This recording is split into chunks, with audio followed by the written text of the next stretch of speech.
प्रवेश कर चुके हैं हिंदी नॉवेल मास्टर की उस गुप्त दुनिया में, जहां कहानियां सिर्फ लिखी नहीं जाती, जाग उठती है। यहां हर छाया के पीछे एक रहस्य छिपा है, हर कदम पर एक अनसुनी फुसफुसाहट, और हर कहानी आपको उस अंधेरे दरवाजे तक ले जाती है जिसे खोलने की हिम्मत हर किसी में नहीं होती। डिस्क्लेमर: इस संसार के सभी पात्र, घटनाएं और स्थान कल्पना के धुएं से जन्मे हैं। इनका किसी वास्तविक व्यक्ति, संस्था या घटना से कोई संबंध नहीं है। यदि कोई समानता लगे तो याद रखिए,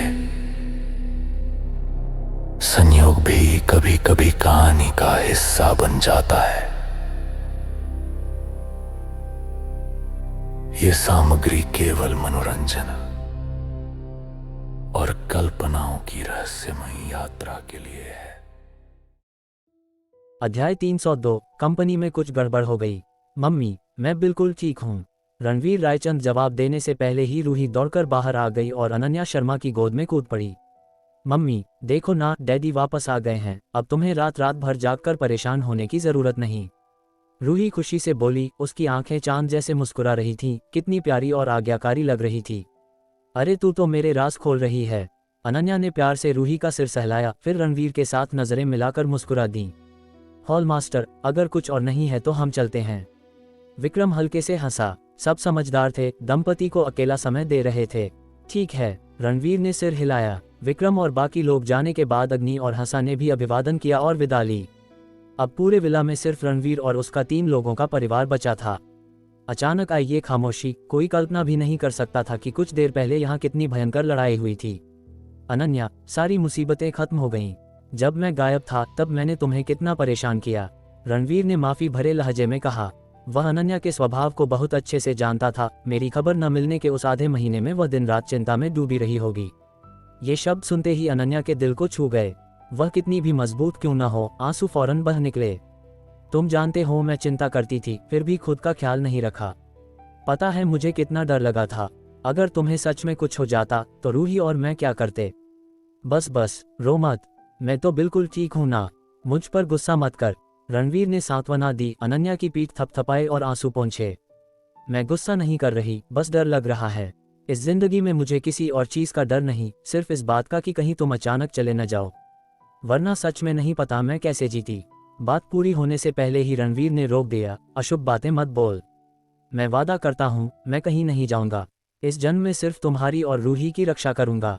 मम्मी, रो मत, डैडी हमें नहीं छोड़ेंगे। रूही ने सिर ऊपर उठाया, बड़ी बड़ी आंखें झपकाते हुए। देख, रूही ने भी यही कहा, अब चिंता छोड़ दो, रणवीर ने कहा और अचानक अनन्या के माथे को चूम लिया। आया, बड़े शैतान। अनन्या ने झूठ मूठ हाथ झटका, लेकिन हल्के से, दिल से मारने की हिम्मत ही न हुई। चलो, हमारी प्यारी बेटी ने तेरी सिफारिश कर दी, अभी के लिए गुस्सा माफ। लेकिन जो कहा है याद रखना, कुछ भी हो जाए हमें नहीं छोड़ सकते। अनन्या ने गंभीरता से कहा। वादा किया है तो निभाएंगे। रणवीर ने फौरन कसम खाए। 4 घोड़े काफी न हो तो 4 ट्रेनें लगा दूंगा, वो वाली जो पकड़ी ही न जाए। अनन्या के होठों पर मुस्कान फैल गई। कितनी मनमोहक लग रही थी, कैसा अजीब उदाहरण है। रणवीर भी मुस्कुराया। आखिरकार अनन्या को मना ही लिया। वह जानता था कि 4 साल पहले उसका गायब होना अनन्या पर कितना बड़ा सदमा था, इसलिए अब वह इतना डरती है। उसके और रूही के लिए अनन्या ने सब कुछ छोड़ दिया था। ठीक इसी वजह से रणवीर ने कसम खाई थी कि इस जन्म में वह अनन्या और रूही को कभी नहीं छोड़ेगा। घर लौटते ही अनन्या सफाई में लग गई। रणवीर ने दिन की जिम्मेदारी ली। बाहर खाने से बेहतर था घर पर परिवार के साथ खाना, ज्यादा गर्माहट लगती थी। अनन्या ने करीब 1 घंटा लगाकर सब साफ सुथरा कर दिया। रणवीर ने कुछ साधारण व्यंजन बनाए और रूही के लिए ढेर सारा KFC भी मंगवाया। आधे महीने से ज्यादा बाद परिवार फिर एक साथ खाना खा रहा था। इजाजत मिलते ही रूही झपट्टा मारकर खाने लगी, मुंह पर तेल लग गया। मुझे भी भूख लगी है। अनन्या ने जल्दी से चॉपस्टिक उठाए। जो आमतौर पर कम खाती थी आज खूब खा गई। रणवीर, तुम्हारी कुकिंग दिन पर दिन बेहतरीन होती जा रही है। बहुत दिनों बाद इतना खाया, अनन्या ने खाते खाते तारीफ की। ये सुनकर रणवीर का दिल दुख गया। जब वह गायब था तब अनन्या ने शायद ठीक से खाना भी न खाया हो। ज्यादा मत खा लेना, वह प्यार से बोला। अनन्या को देखते हुए एक अनोखी खुशी महसूस हो रही थी। रणवीर, तुमने अभी तक नहीं बताया कि इन दिनों तुम पर क्या क्या बीती, खाने के बीच अनन्या ने पूछा। रणवीर ने बहुत संक्षिप्त में बताया, बहुत कुछ छुपाया, सिर्फ इसलिए कि अनन्या चिंता न करे। लेकिन फिर भी सुनकर अनन्या घबरा गई। इतना खतरनाक था, मुझे तुम्हें जाने ही नहीं देना चाहिए था। रणवीर ने सिर हिलाया। ये राष्ट्रीय खजाने से जुड़ा था और दादाजी वगैरह की आखिरी इच्छा से मुझे जाना ही था। ये सुनकर अनन्या ने और कुछ नहीं कहा। वह समझदार थी, जानती थी कि ये मामले बहुत अहम हैं। रणवीर ने अगर ठान लिया है तो उसका सिर्फ एक काम है, चुपचाप साथ देना। वैसे कालनगर की इस यात्रा में मुझे अपने लिए सबसे बड़ा सरप्राइज मिला। रणवीर ने अचानक कहा। क्या सरप्राइज? मुझे राशि की खबर मिली। वाह, बहुत अच्छा। अनन्या फौरन खुश हो गई। रणवीर की छोटी बहन उसके लिए भी अपनी बहन जैसी थी और राशि का जिंदा होना उसके दिल में भी एक चुभन था। राशि कहाँ है? अनन्या ने तुरंत पूछा। पता नहीं, रणवीर ने सिर हिलाया। हो, अनन्या स्तब्ध रह गई। खबर तो मिल गई ना, बस इतना पता चला कि उस वक्त कालसागर वालों ने राशि को पकड़ा था, लेकिन पूर्व देश से निकलते वक्त एक रहस्यमयी शख्स ने उसे छीन लिया। अब वह कहाँ है कुछ नहीं पता। रणवीर ने जो जानकारी इकट्ठी की थी उसे संक्षेप में बता दिया। अनन्या का चेहरा उदास हो गया। मतलब सिर्फ इतना पक्का हुआ कि रायचंद परिवार के नाश के वक्त राशि मरी नहीं थी, लेकिन उस रहस्यमयी शख्स के हाथ में जाने के बाद जिंदा है या नहीं ये अभी अनजाना था। रणवीर, ज्यादा चिंता मत करो, यकीन रखो, राशि ठीक होगी। अब सुराग मिला है तो जल्दी ही ढूंढ लेंगे। अनन्या ने तुरंत सांत्वना दी। रणवीर ने सिर हिलाया। चाहे राशि को किसी ने भी लिया हो, कम से कम उस वक्त जिंदा होने की खबर अच्छी थी। अब बस ढूंढना है। वह भी अभी दिल्ली पहुंचा था। अनन्या के साथ खाना खत्म करते ही छाया संप्रदाय और रुद्रधाम को आदेश देने वाला था कि इस मामले की तुरंत जांच शुरू करें। डैडी, आंटी राशि कब आएंगी? मैं उनके साथ खेलना चाहती हूँ, रूही उम्मीद भरी नजरों से बोली। जल्दी आ जाएंगी, रणवीर ने कहा। आंखों में उम्मीद की चमक थी। खाना खत्म होने ही वाला था कि अनन्या का फोन बजा। कुछ देर सुना और उसका चेहरा बदल गया। क्या कहा? ठीक है, मैं अभी आती हूँ। कुछ ही शब्दों के बाद अनन्या ने फोन काटा, चेहरा गंभीर। क्या हुआ? रणवीर ने गलत महसूस किया। कंपनी में समस्या है, मुझे तुरंत जाना होगा, अनन्या बोली और निकलने को तैयार हुई। इतनी रात को? रणवीर चिंतित हुआ। मामला गंभीर है, कल तक इंतजार नहीं हो सकता। अनन्या ने जूते पहने। मदद चाहिए? रणवीर ने पूछा। अभी नहीं, पहले हालात देखूंगी। तुम घर पर रहकर रूही का ख्याल रखो, अनन्या ने कहा और बाहर निकल गई। कुछ हो तो जरूर बताना, रणवीर ने पीछे से पुकारा। हाँ, अनन्या ने जवाब दिया। कार में बैठी और विला से तेजी से दूर चली गई। अध्याय 303, दुनिया हिल गई। रणवीर अभी भी चिंतित था, इसलिए उसने तुरंत लोहित को सूचना दी कि वह छिपकर रक्षा करे। साथ ही उसने अलग से अग्नि से संपर्क किया और राशि का मामला बताया। तुरंत जांच शुरू करो कि उस वक्त राशि को ले जाने वाले रहस्यमयी शख्स की पहचान क्या है। और दूसरा काम, ठाकुर मठ का ठिकाना ढूंढो। समझ गई, अग्नि ने जवाब दिया। फोन काटते ही रणवीर ने नील से संपर्क किया। उसे भी दोनों मामले बताए। चिंता मत कीजिए हॉल मास्टर, मैं तुरंत लोगों को लगवाता हूँ, नील ने विश्वास भरे स्वर में कहा। पिछली बार मधुपुर में घायल होने के बाद वह इतने दिन अस्पताल में पड़ा था, कुछ करने को बेताब था। सब व्यवस्था करके रणवीर ने राहत की सांस ली। अब बस खबर का इंतजार। राशि उसके लिए बहुत जरूरी थी, अब सुराग मिला है तो तुरंत ढूंढना है। और ठाकुर मठ तो उन शक्तियों में से एक था जिसे इस वापसी में वह नेस्तनाबूद करने वाला था। देरी नहीं हो सकती। पूर्व देश लौटने से पहले ही उसने तय कर लिया था कि इस बार सभी दुश्मनों को पूरी तरह खत्म कर देगा, कोई छिपा खतरा नहीं छोड़ेगा। उसी रात रणवीर के जिंदा होने की खबर पूर्व देश से फैल गई और तूफान की तरह पूरी दुनिया में छा गई। जो रात आम थी, अचानक उथल पुथल मच गई। रणवीर का नाम बहुत बड़ा था और कालसागर की लड़ाई के बाद तो उसकी शोहरत चरम पर पहुंच गई थी। वह दुनिया के 3 महान निषिद्ध क्षेत्रों में से 2 को एक साथ रौंद चुका था। इस लड़ाई से भले वह मर जाता, तब भी उसे देवता बना दिया जाता, इतिहास में अमर हो जाता। लेकिन इस वक्त अचानक खबर फैली कि रणवीर मरा नहीं है। इससे पूरी दुनिया पागल हो गई। उस दिन रणवीर के अनगिनत फैन इतने खुश हुए कि रात भर सो नहीं सके। कुछ तो सड़कों पर नंगे दौड़ने लगे। इतिहास में कभी किसी एक शख्स का ऐसा प्रभाव नहीं पड़ा कि पूरी दुनिया दीवानी हो जाए। खबर आंधी की तरह पश्चिमी शक्ति पैराडाइज से गुजरी, ठाकुर मठ से, शिखर संसद से, नागपाल परिवार से, .. रणवीर से दुश्मनी रखने वाली हर शक्ति हिल गई। जिसे मरा समझा जा रहा था वह अचानक जिंदा हो गया। ये बहुत ज्यादा हैरान करने वाला था। इन शक्तियों ने तुरंत लोगों को जांच के लिए भेजा। वह यकीन नहीं कर पा रहे थे, खासकर ठाकुर मठ। उन्होंने 2 असुर और दर्जनों मास्टर बलिदान करके रणवीर को मरवा दिया था, और वो भी ठाकुर मठ के लोगों ने नहीं मारा, बल्कि गंभीर घायल होने के बाद तूफान ने निगल लिया। हालांकि रायचंद मणि नहीं मिली, लेकिन ये प्रतिभाशाली कम से कम मर तो गया था, इसलिए ठाकुर मठ को थोड़ी तसल्ली थी। अब रणवीर के जिंदा होने की खबर से वे बर्दाश्त नहीं कर पाए। दूसरी शक्तियां भी शक क्यों न करती, लेकिन उनके भेजे लोगों ने जांच की तो और डर गए। सिर्फ ये पक्का हुआ कि रणवीर मरा नहीं है, बल्कि और जानकारी भी मिली। रणवीर सबसे पहले नवयुग राष्ट्र में दिखा, और जैसे ही दिखा स्थानीय प्रमुख परिवार को रौंद डाला और दुनिया की सबसे प्रभावशाली कंपनी सागर फार्मास्यूटिकल्स को तबाह कर दिया। एक अकेले ने पूरे देश को हिला दिया। नवयुग राष्ट्र की सरकार को न सिर्फ हाथ खींचने पड़े, बल्कि रणवीर का रास्ता भी साफ करना पड़ा। नवयुग राष्ट्र को डराने के बाद रणवीर तेजी से पूर्व देश लौटा और दिल्ली में आए हत्यारों के एक समूह को खत्म कर दिया। ये खबर सुनकर ठाकुर मठ पूरी तरह भड़क गया, क्योंकि पूर्व देश में रणवीर ने जिन्हें मारा वे ठीक वही थे जिन्हें रायली ने भेजा था। ठाकुर मठ ने भी 1 असुर, 2 शक्ति देव स्तर के विशेषज्ञ और 3 शक्ति राजा स्तर के मास्टर दिल्ली भेजे थे उस समय की रायचंद मणि ढूंढने के लिए। दिन में ही आत्मा शिकारी असुर ने संप्रदाय को संदेश भेजा था कि रायली ने छाया संप्रदाय और रुद्रधाम से निपटने में मदद मांगी है। ठाकुर मठ मास्टर की मंजूरी मिलने के बाद ही आत्मा शिकारी असुर मदद करने गया था। अब रायली के लोग मारे गए तो आत्मा शिकारी असुर और बाकी। ठाकुर मठ ने तुरंत संपर्क करने की कोशिश की, लेकिन कोई नहीं मिला। आत्मा शिकारी असुर और बाकी 6 मानो हवा में गायब हो गए। साफ था कि रणवीर ने सबको एक साथ खत्म कर दिया। हरामी रणवीर रायचंद, मैं तुझे फाड़कर रख दूंगा। ठाकुर मठ मास्टर चीखा। उसकी आवाज रात को चीरती हुई दर्जनों मील तक गूंजी। अनगिनत पक्षी डरकर उड़ गए। ... शक देश में नागपाल परिवार मुख्यालय पर हर्षवर्धन नागपाल हाथ पीछे बांधे आर्यावर्त की दिशा में देख रहा था। रणवीर, मुझे अफसोस था कि तू इतनी जल्दी मर गया। शमशेर सिंह तुझे मारने से पहले नहीं सोचा था कि मौका इतनी जल्दी आ जाएगा। जल्दी ही तू सच में मरेगा। ... उसी वक्त शिखर संसद और दूर पश्चिम में रहस्यमयी शक्ति पैराडाइज मुख्यालय। सबने रणवीर के प्रकट होने की वजह से अपनी रणनीतियां बदल दी, लेकिन इन सब का अभी रणवीर पर कोई असर नहीं था। अब जो भी दुश्मन पूर्व देश में आधा कदम भी रखेगा उसका एक ही अंजाम, मौत। हरी शिखर विला में घर पर रणवीर ने रूही को सुलाया, फिर समय देखा। 8 बज गए। अनन्या अभी तक नहीं लौटी। पता नहीं कंपनी में क्या समस्या आई कि अभी तक सुलझी नहीं, लेकिन अनन्या को खुद खतरा तो नहीं होना चाहिए। दिन में दिल्ली की पूरी तलाशी ली गई थी, एक भी दुश्मन नहीं छूटा।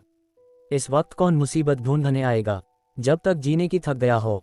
उसने पहले ही लोहित को छिपकर रक्षा के लिए भेजा था, कुछ हुआ तो तुरंत खबर मिल जाएगी। रणवीर को आराम करने की सूझी नहीं और वह अध्ययन कक्ष में बैठकर साधना करने लगा।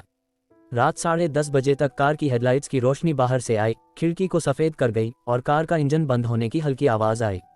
लौट आए। रणवीर ने तुरंत आंखें खोली और आंगन में पहुंचा। अनन्या कार से उतरी ही थी, थकी हुई लग रही थी। रणवीर को देखकर जबरदस्ती मुस्कुराए। रणवीर, तुम सोए नहीं अभी तक? तुम नहीं लौटी थी, कैसे सोता? रणवीर मुस्कुराया, फिर अनन्या का हैंडबैग लिया और दोनों साथ घर लौटे। क्या हुआ था सच में? इतनी देर तक काम? अनन्या का चेहरा तुरंत गंभीर हो गया। रोहाना ग्रुप की कई लिस्टेड कंपनियों पर दुर्भावनापूर्ण हमला हुआ है। एक तरफ शेयरों को शॉर्ट किया जा रहा है, दूसरी तरफ गंदे तरीके से विदेशी कारोबार वाली सभी खातों को फ्रीज करवा दिया गया है। मैं अभी अभी आपात बैठक से लौटी हूँ। शेयर की स्थिति स्थिर करने की कोशिश कर रहे हैं, लेकिन विदेशी कंपनियों के खाते फ्रीज होने का जल्दी समाधान करना होगा, वरना कैश फ्लो रुक जाएगा। पहले से तय दर्जनों बड़े ऑर्डर रुक जाएंगे, जिससे न सिर्फ बड़े क्लाइंट हाथ से जाएंगे बल्कि सैकड़ों अरब का नुकसान होगा। और भी गंभीर बात, पहली बार विदेशी सहयोग में नाकामी हुई तो भविष्य के विकास पर बहुत असर पड़ेगा। अगर समय पर बाजार नहीं छीना तो दूसरे छीन लेंगे, मतलब विदेशी बाजार पूरी तरह खो देंगे और आगे का बहुत सा कारोबार सिर्फ देश तक सीमित रह जाएगा। अनन्या की बातें सुनकर रणवीर की नजरें ठंडी हो गईं। ये जरूर रायली का काम है। दूसरे ने रुद्रधाम और छाया संप्रदाय पर हमला करवाया, साथ ही रोहाना ग्रुप को निशाना बनाया। पहले उसने रायली की सारी पूंजी जो देश में घुसी थी उसे कुचल दिया था, अब दूसरा रोहाना ग्रुप के विदेशी कारोबार को कुचलने की कोशिश कर रहा है। अध्याय 304। त्रिवेणी बैंक अध्यक्ष लीला त्रिवेदी। ऐसे छोटे हथकंडे से मुझे हराना चाहता है, खुद अपनी कब्र खोद रहा है, रणवीर ठंडे स्वर में बोला, फिर अनन्या की तरफ मुड़ा। इसकी चिंता मत करो, मैं संभाल लूंगा। उसने तुरंत विक्रम से संपर्क किया, पूरी स्थिति बताई और सीधा आदेश दिया, चाहे जो तरीका अपनाना पड़े, रोहाना ग्रुप को निशाना बनाने वाली सारी छिपी पूंजी तुरंत ढूंढो। जी, विक्रम ने तेजी से हामी भरी। अनन्या, मैंने विक्रम को जांच के लिए कहा है, कल तक खबर जरूर आएगी, पहले सो जाते हैं। रणवीर ने सांत्वना दी। रणवीर, फिर से तुम्हें तकलीफ दी। अनन्या को बहुत शर्मिंदगी हुई। कंपनी उसने सौंपी थी, लेकिन हर बार समस्या आए और रणवीर ने ही संभाला। पति पत्नी के बीच ऐसी बातें। रणवीर मुस्कुराया। अगर सच में बुरा लग रहा है तो दूसरे तरीके से शुक्रिया अदा कर सकती हो। कैसे? अनन्या ने पूछा। वो ये कि रणवीर ने शरारत भरी मुस्कान दी और अनन्या को गोद में उठा लिया। आह, अनन्या चीखी, जैसे डरी हुई बिल्ली। अगले ही पल रणवीर के होंठ उसके होंठों पर आ गए। कई दिनों की तड़प उस रात में पिघल गई। सुबह जल्दी उठते ही विक्रम रात भर की जांच के बाद खबर लेकर आ गया। हॉल मास्टर, रोहाना ग्रुप को निशाना बनाने वाली सारी छिपी पूंजी का पता चल गया। फिर उसने एक दस्तावेज सौंपा। रणवीर ने नजर डाली। मकवाना परिवार, चौहान परिवार, अय्यर परिवार और इन 4 बड़े परिवारों के पीछे एक तीर नागपाल परिवार की तरफ इशारा कर रहा था। हॉल मास्टर, शक देश के 5 बड़े परिवार वहां के शीर्ष वित्तीय समूह हैं और नागपाल परिवार शक देश के वित्तीय दिग्गजों का मुखिया है, विक्रम ने पक्ष से समझाया। नहीं सोचा था कि नागपाल परिवार भी इसमें शामिल है। रणवीर की नजर ठंडी हो गई और आगे पढ़ता रहा। सागर ट्रस्ट, नव सृष्टि फाउंडेशन, राठौर वेल्थ, 10 से ज्यादा पूंजी कंपनियां और इन सभी कंपनियों का एक साझेदार रायली कैपिटल। सच में, रणवीर की पुतलियां सिकुड़ गईं। जैसा सोचा था, रोहाना ग्रुप को निशाना रायली कैपिटल बना रहा था। नागपाल परिवार तो बस रायली कैपिटल का बड़ा शेयरधारक था। क्या एक साधारण पूंजी कंपनी खुद को आकाश छूता समझ रही है? हॉल मास्टर, क्या मैं लोगों को लेकर इन शक्तियों को एक एक करके रौंद डालूं? विक्रम ने बेताबी से पूछा। रायली सच में नफरत के काबिल था, बार बार विरोध कर रहा था, बस मौत मांग रहा था। ऐसा करने से उन्हें बहुत आसान मौत मिल जाएगी, रणवीर ने कहा। हॉल मास्टर, कोई योजना है? विक्रम ने पूछा। मैं चाहता हूं कि रायली कैपिटल से सांठ गांठ करने वाली ये सारी पूंजी शक्तियां एक एक करके हमारे सामने गिड़गिड़ाने आएं। रणवीर ने ठंडे स्वर में कहा। ज्यादा कुछ नहीं बताया। पक्ष से सुन रही अनन्या आश्चर्य से भर गई। शक देश के कई वित्तीय परिवार हों या रायली से सहयोग करने वाली कंपनियां, सब विश्व स्तरीय वित्तीय दिग्गज थे। रणवीर कह रहा था कि उन्हें गिड़गिड़ाने लाएगा, ये सुनकर अविश्वसनीय लगा। मैं एक फोन करता हूँ। रणवीर ने अनन्या को अभिवादन किया, फिर अध्ययन कक्ष में गया और एक नंबर डायल किया। जल्दी ही मीठी आवाज आई। हेलो, आप त्रिवेणी बैंक ग्लोबल मुख्यालय में बोल रहे हैं, कैसे मदद कर सकते हैं? कृपया मुझे लीला त्रिवेदी से मिलाएं, रणवीर ने कहा। कस्टमर सर्विस वाली लड़की स्पष्ट रूप से स्तब्ध रह गई। लीला त्रिवेदी वर्तमान ग्लोबल अध्यक्ष थी। मुख्यालय पर अध्यक्ष लीला तक पहुंचने वाले बहुत कम लोग होते थे। हेलो, हमारी अध्यक्ष लीला इस वक्त ऑफिस में नहीं है। अगर कोई पूछताछ है तो मैं मदद कर सकती हूँ। तुम बस अपनी अध्यक्ष लीला को बताओ कि रणवीर रायचंद नाम का कोई ढूंढ रहा है और उन्हें तुरंत मुझे वापस फोन करने को कहो, रणवीर ने कहा और फोन काट दिया। अगर उसका फोन न खोया होता तो कस्टमर सर्विस से गुजरना न पड़ता। उसे बिल्कुल अंदाजा नहीं था कि त्रिवेणी बैंक मुख्यालय पर रणवीर का नाम सुनते ही कस्टमर सर्विस वाली लड़की सांस रोक ली। वह कुछ अनिश्चित सी लगी और तुरंत आंतरिक सिस्टम खोलकर सर्च किया। जल्दी ही रणवीर का नाम आ गया, लेकिन उसके पीछे की सारी जानकारी चिन्हों से ढकी थी। Access denied. इस कस्टमर सर्विस वाली मिस ने गहरी सांस ली। त्रिवेणी बैंक के सभी क्लाइंट में सिर्फ एक तरह के व्यक्ति की जानकारी वह देखने का अधिकार नहीं रखती थी। शिखर ब्लैक कार्ड धारक। स्थापना के 100 साल से ज्यादा के इतिहास में त्रिवेणी बैंक ने सिर्फ 3 ब्लैक कार्ड जारी किए थे। पहले 2 धारक बहुत पहले गुजर चुके थे और वर्तमान में दुनिया में सिर्फ एक धारक था और वह था रणवीर। विस्तृत जानकारी न देख पाने के बावजूद कस्टमर सर्विस मिस को रणवीर की पहचान पता थी। दुनिया की नंबर 1 शक्ति रुद्रधाम के हॉल मास्टर, आर्यावर्त के पूर्व प्रथम कमांडर। बस एक दिन पहले ही दुनिया भर में सनसनी फैलाने वाली खबर आई थी। रणवीर मरा नहीं है। बैंक की क्लाइंट होने के नाते ये कस्टमर सर्विस मिस भी रणवीर की फैन थी। उसे जिंदा जानकर खूब जश्न मनाया था। उसे नहीं सोचा था कि आज उसका फोन आएगा, इससे वह पागल हो गई। उसने तुरंत ऊपर रिपोर्ट की। फिर तो पूरे त्रिवेणी बैंक में हड़कंप मच गया। इस वक्त किसी देश के एक हाई एंड बिल्डिंग में ग्लोबल वित्तीय सम्मेलन चल रहा था। पेशेवर कपड़ों में एक महिला भाषण दे रही थी। उसका स्वभाव कुलीन था और कद लंबा, करीब 30 साल की उम्र, औरत के लिए सबसे खूबसूरत समय। हर हाव भाव से निकलने वाला आकर्षण दर्शकों में बैठे अनगिनत एलीट अधिकारियों की आंखें चमका रहा था। मानना पड़ेगा कि वह असाधारण थी। इतनी कम उम्र में त्रिवेणी बैंक की ग्लोबल अध्यक्ष बन गई। उसकी पृष्ठभूमि, शिक्षा, रूप सब तारों जैसे चमकदार थे। अनगिनत लोगों ने लीला त्रिवेदी को चाहा था, लेकिन किसी को सफलता नहीं मिली। ऐसी विश्वस्तरीय असाधारण महिला, शायद दुनिया के शिखर पर बैठे कुछ ही लोग उसके लिए पार्टनर बनने लायक होते। लीला भाषण के बीच में थी कि अचानक सचिव पास आए और कुछ कहा। सुनते ही उसका चेहरा बदल गया। माफ कीजिए सबको, मुझे कुछ काम है, कृपया जारी रखें। वह तेजी से चली गई।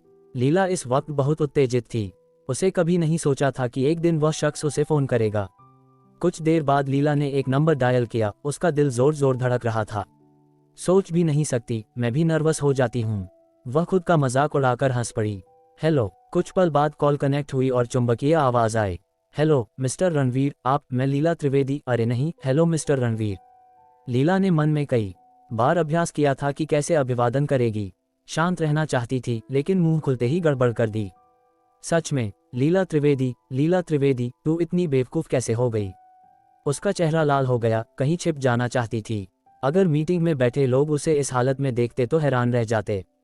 त्रिवेणी बैंक की अध्यक्ष और दुनिया की सबसे असाधारण एलीट प्रतिनिधियों में से एक, और उसकी खूबसूरती की वजह से वह अक्सर बड़ी खबरों में छाई रहती थी। दुनिया के सामने लीला जो पक्ष हमेशा दिखाती थी, वह उसकी अत्यंत सक्षम पक्ष था, साथ ही असाधारण कुलीन स्वभाव। लेकिन अब सिर्फ एक फोन की वजह से वह इतनी घबरा गई थी कि पास खड़ी सचिव भी दंग रह गई। अध्याय 305 पलटवार शुरू हो गया। इस वक्त हजारों मील दूर रणवीर ने लीला की गलती सुनकर मुस्कुरा दिया। क्या मैं कोई राक्षस हूँ? इतना डरने की जरूरत? मिस्टर रणवीर, आप मजाक कर रहे हैं। मैं बस थोड़ी उत्तेजित हो गई। नहीं सोचा था कि आप मुझे फोन करेंगे। लीला ने जल्दी से खुद को संभाला। शुक्र है सिर्फ फोन था, दूसरा उसकी घबराहट नहीं देख पाया, वरना बहुत शर्मिंदगी होती। तुम्हारे पिताजी कैसे हैं? रणवीर ने विनम्रता से पूछा। वे ठीक हैं, पूरी तरह रिटायर हो चुके हैं, गांव में मछली पकड़ते और बागवानी करते हैं। उस वक्त की मदद के लिए शुक्रिया, लीला ने कृतज्ञता से कहा। रणवीर सिर्फ त्रिवेणी बैंक का क्लाइंट ही नहीं था, बल्कि बैंक बनाने वाले त्रिवेदी परिवार से अच्छे संबंध थे। उस वक्त लीला के पिता को दुश्मन ने हत्या की कोशिश में गंभीर घायल कर दिया था और रणवीर ने संयोग से आकर उनकी जान बचाई थी। इस वजह से त्रिवेदी परिवार हमेशा रणवीर को बड़ा उपकारी मानता था। अच्छा है, जब समय मिले तो पिताजी को मेरा नमस्ते कहना, रणवीर ने कहा। ठीक है, लीला ने सहमति दी, फिर पूछा, मिस्टर रणवीर, आपको जरूर कुछ काम होगा ना? अगर मैं मदद कर सकती हूँ तो पूरी कोशिश करूंगी। लीला ने फिर से त्रिवेणी बैंक अध्यक्ष वाली तेज बुद्धि वापस पाली थी। रणवीर जैसे दर्जे का व्यक्ति सिर्फ गपशप के लिए फोन नहीं करेगा, मतलब वह लीला त्रिवेदी इतनी अहम नहीं कि उसके लिए ऐसा करें। सच में, मैं चाहता हूं कि त्रिवेणी बैंक कुछ कंपनियों के फंड फ्रीज करने में मदद करे, रणवीर ने कहा। कौन सी कंपनियां? लीला ने पूछा। सागर ट्रस्ट, नव सृष्टि फाउंडेशन। रणवीर ने विक्रम की जांच की सारी कंपनियां गिना दी, शक देश के कुछ चेबोल भी शामिल। रणवीर द्वारा गिनाई नाम सुनते ही लीला हैरान रह गई। ये सब विश्व स्तरीय उद्यम थे, अपार प्रभाव वाले। त्रिवेणी बैंक दुनिया की 3 सबसे बड़ी बैंक में से एक है और मुद्रा निपटान पक्षों में से भी एक। सैकड़ों देशों में फैले दर्जनों बैंकिंग संस्थानों को नियंत्रित करता है। इन कंपनियों के फंड फ्रीज करना मुश्किल नहीं होना चाहिए ना? रणवीर ने पूछा। त्रिवेणी बैंक में क्षमता है, लेकिन अगर सच में ऐसा किया तो बहुत बड़ा असर पड़ेगा, लीला ने सच बताया। मैं जानता हूँ ये पेचीदा मामला है, इसलिए सिर्फ 5 दिन फ्रीज करने की मदद चाहिए, बाकी मैं खुद संभाल लूंगा, रणवीर ने कहा। बेशक, मना करने का हक आपका है और मैं कुछ नहीं कहूंगा, रणवीर ने आगे कहा। मिस्टर रणवीर, अगर त्रिवेणी बैंक ने मना कर दिया तो आप क्या करेंगे? मैं उन्हें सीधे नेस्तनाबूद कर दूंगा, रणवीर ने ठंडे स्वर में कहा। बेशक, वह सीधे इन कंपनियों को तबाह कर सकता था, लेकिन ऐसा करने से उन्हें बहुत आसान सजा मिल जाती। चूंकि उन्होंने राइली से सांठ-गांठ की है तो जोरदार पलटवार के लिए तैयार रहना चाहिए। माफी मांगने आना तो बस एक हिस्सा है, लेकिन अगर त्रिवेणी बैंक सच में मदद न कर पाए तो रणवीर के पास सिर्फ एक रास्ता बचता, इन कंपनियों को सीधे रौंद डालना। हालांकि ये व्यावसायिक प्रतिस्पर्धा थी, ऐसा करने से रोहाना ग्रुप को नुकसान हो सकता था, इसलिए उसने लंबे समय सोचकर ये मौजूदा योजना बनाई थी। इस रणवीर की बात सुनकर लीला ने सांस ली। इतने सारे विशाल उद्यम सीधे तबाह, ये सच में रुद्रधाम मास्टर का अंदाज था। मैं आपकी मदद कर सकती हूँ, कुछ देर चुप रहने के बाद लीला ने अचानक कहा। शुक्रिया, रणवीर मुस्कुराया। कुछ और बातें करने के बाद फोन काट दिया। लीला ने तुरंत सचिव को कुछ निर्देश दिए। सचिव दंग रह गई। अध्यक्ष लीला, अगर सच में ऐसा किया तो बैंक को भारी जोखिम होगा, बर्बाद भी हो जाए तो मैं नहीं हिचकिचाऊंगी, लीला ने ठंडे स्वर में कहा। रणवीर का त्रिवेदी परिवार पर उपकार सिर्फ पिता की जान बचाने तक नहीं था। उस वक्त 10 राज्य गठबंधन न सिर्फ आर्यावर्त को निगलना चाहता था, बल्कि त्रिवेणी बैंक मुख्यालय वाले छोटे देश को भी रौंदकर बैंक और कई अन्य उद्यमों पर कब्जा करना चाहता था। आखिरकार रणवीर ने 10 राज्य गठबंधन को कुचल दिया, अप्रत्यक्ष रूप से त्रिवेणी बैंक को बचा लिया। इस मामले में त्रिवेणी बैंक मदद करेगा ही, और अगर बैंक मुख्यालय वाले साम्राज्य की सरकार को पता चलेगा तो वह भी पूरा समर्थन करेगी। दिल्ली, हरिशिखर विला। ये मामला सुलझाकर रणवीर तुरंत कमरे से बाहर आया। अनन्या, मैंने अपनी तरफ से व्यवस्था कर दी है, लेकिन शायद तुरंत असर न हो। अभी कोई तुरंत मदद चाहिए। पैसे, ढेर सारे पैसे। अनन्या ने जवाब दिया। ये तो आसान है। रणवीर मुस्कुराया, फिर एक बैंक कार्ड निकालकर अनन्या को दिया। ये ले और इस्तेमाल कर, जितना चाहे खर्च कर। अनन्या ने बैंक कार्ड लिया और देखा कि ये आम कार्ड से बहुत अलग था, लेकिन उसे इसका पता नहीं था। बस हैरानी से पूछा, कोई भी रकम खर्च कर सकती हूँ? बेशक, रणवीर ने पक्का किया। इस कार्ड में कभी पैसे कम नहीं पड़ते, हमेशा अथाह रकम रहती है। क्योंकि ये त्रिवेणी बैंक द्वारा जारी शिखर ब्लैक कार्ड था, इससे जुड़ी आश्चर्यजनक सीमा थी, त्रिवेणी बैंक की गारंटी के साथ। ठीक है, अनन्या ने सिर हिलाया, ज्यादा सवाल नहीं किए। उसका दिमाग सिर्फ कंपनी के मामलों में था। जल्दी अभिवादन करके शिखर ब्लैक कार्ड लेकर कंपनी चली गई। हॉल मास्टर, राइली पर कब चलेंगे? विक्रम ने बेताबी से पूछा।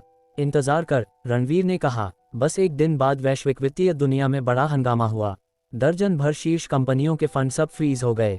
अचानक सागर ट्रस्ट, नव सृष्टि फाउंडेशन, राठौर वेल्थ और शक देश के कई बड़े चेबोल, सभी कंपनी खातों के पैसे इस्तेमाल नहीं हो सके। बड़े उद्यम के लिए ये घातक झटका था। ऐसी कंपनियों का दैनिक कैश फ्लो सैकड़ों मिलियन से शुरू होता है, जैसे प्रोडक्शन लाइन। फंड फ्रीज होते ही लाइन टूट जाती है। कर्मचारी भी घबरा गए। सोचा कंपनी को बड़ी समस्या है। इससे शेयर बाजार धड़ाम से गिरा और नुकसान की श्रृंखला तेजी से बढ़ती गई। ये कंपनियां सब हैरान थीं। उन्होंने शुरू में राइली कैपिटल के कहने पर रोहाना ग्रुप पर दुर्भावनापूर्ण हमला किया था, लेकिन उल्टा उनका घर ही बर्बाद हो गया। फर्क सिर्फ ये था कि इन कंपनियों की ताकत से वे सिर्फ रोहाना ग्रुप के विदेशी ऑपरेशन को निशाना बना सकते थे, घरेलू आधार को छू नहीं सकते थे। लेकिन अब खुद मुसीबत में थे। कंपनी के सारे ऑपरेशन छाया में डूब गए। फिर त्रिवेणी बैंक पर इन कंपनियों और विभिन्न साम्राज्यों की सरकारों का दबाव आया। हालांकि त्रिवेणी बैंक ने पहले से उपाय सोचे थे, लेकिन ज्यादा देर तक टिकना मुश्किल था। लीला ने तुरंत रणवीर को फोन किया। मिस्टर रणवीर, आपने जिन कंपनियों के खाते बताए थे, सब पूरी तरह फ्रीज कर दिए गए हैं। अब वे और संबंधित पक्ष बैंक से जवाब मांग रहे हैं। आपको जल्दी करना होगा। चिंता मत करो, मामला जल्दी सुलझ जाएगा, रणवीर ने शांत स्वर में कहा। कॉल खत्म करते ही उसने दूसरा नंबर डायल किया। आकाश, तुम दिल्ली कब पहुंच रहे हो? अध्याय 306, बदला शुरू हो गया।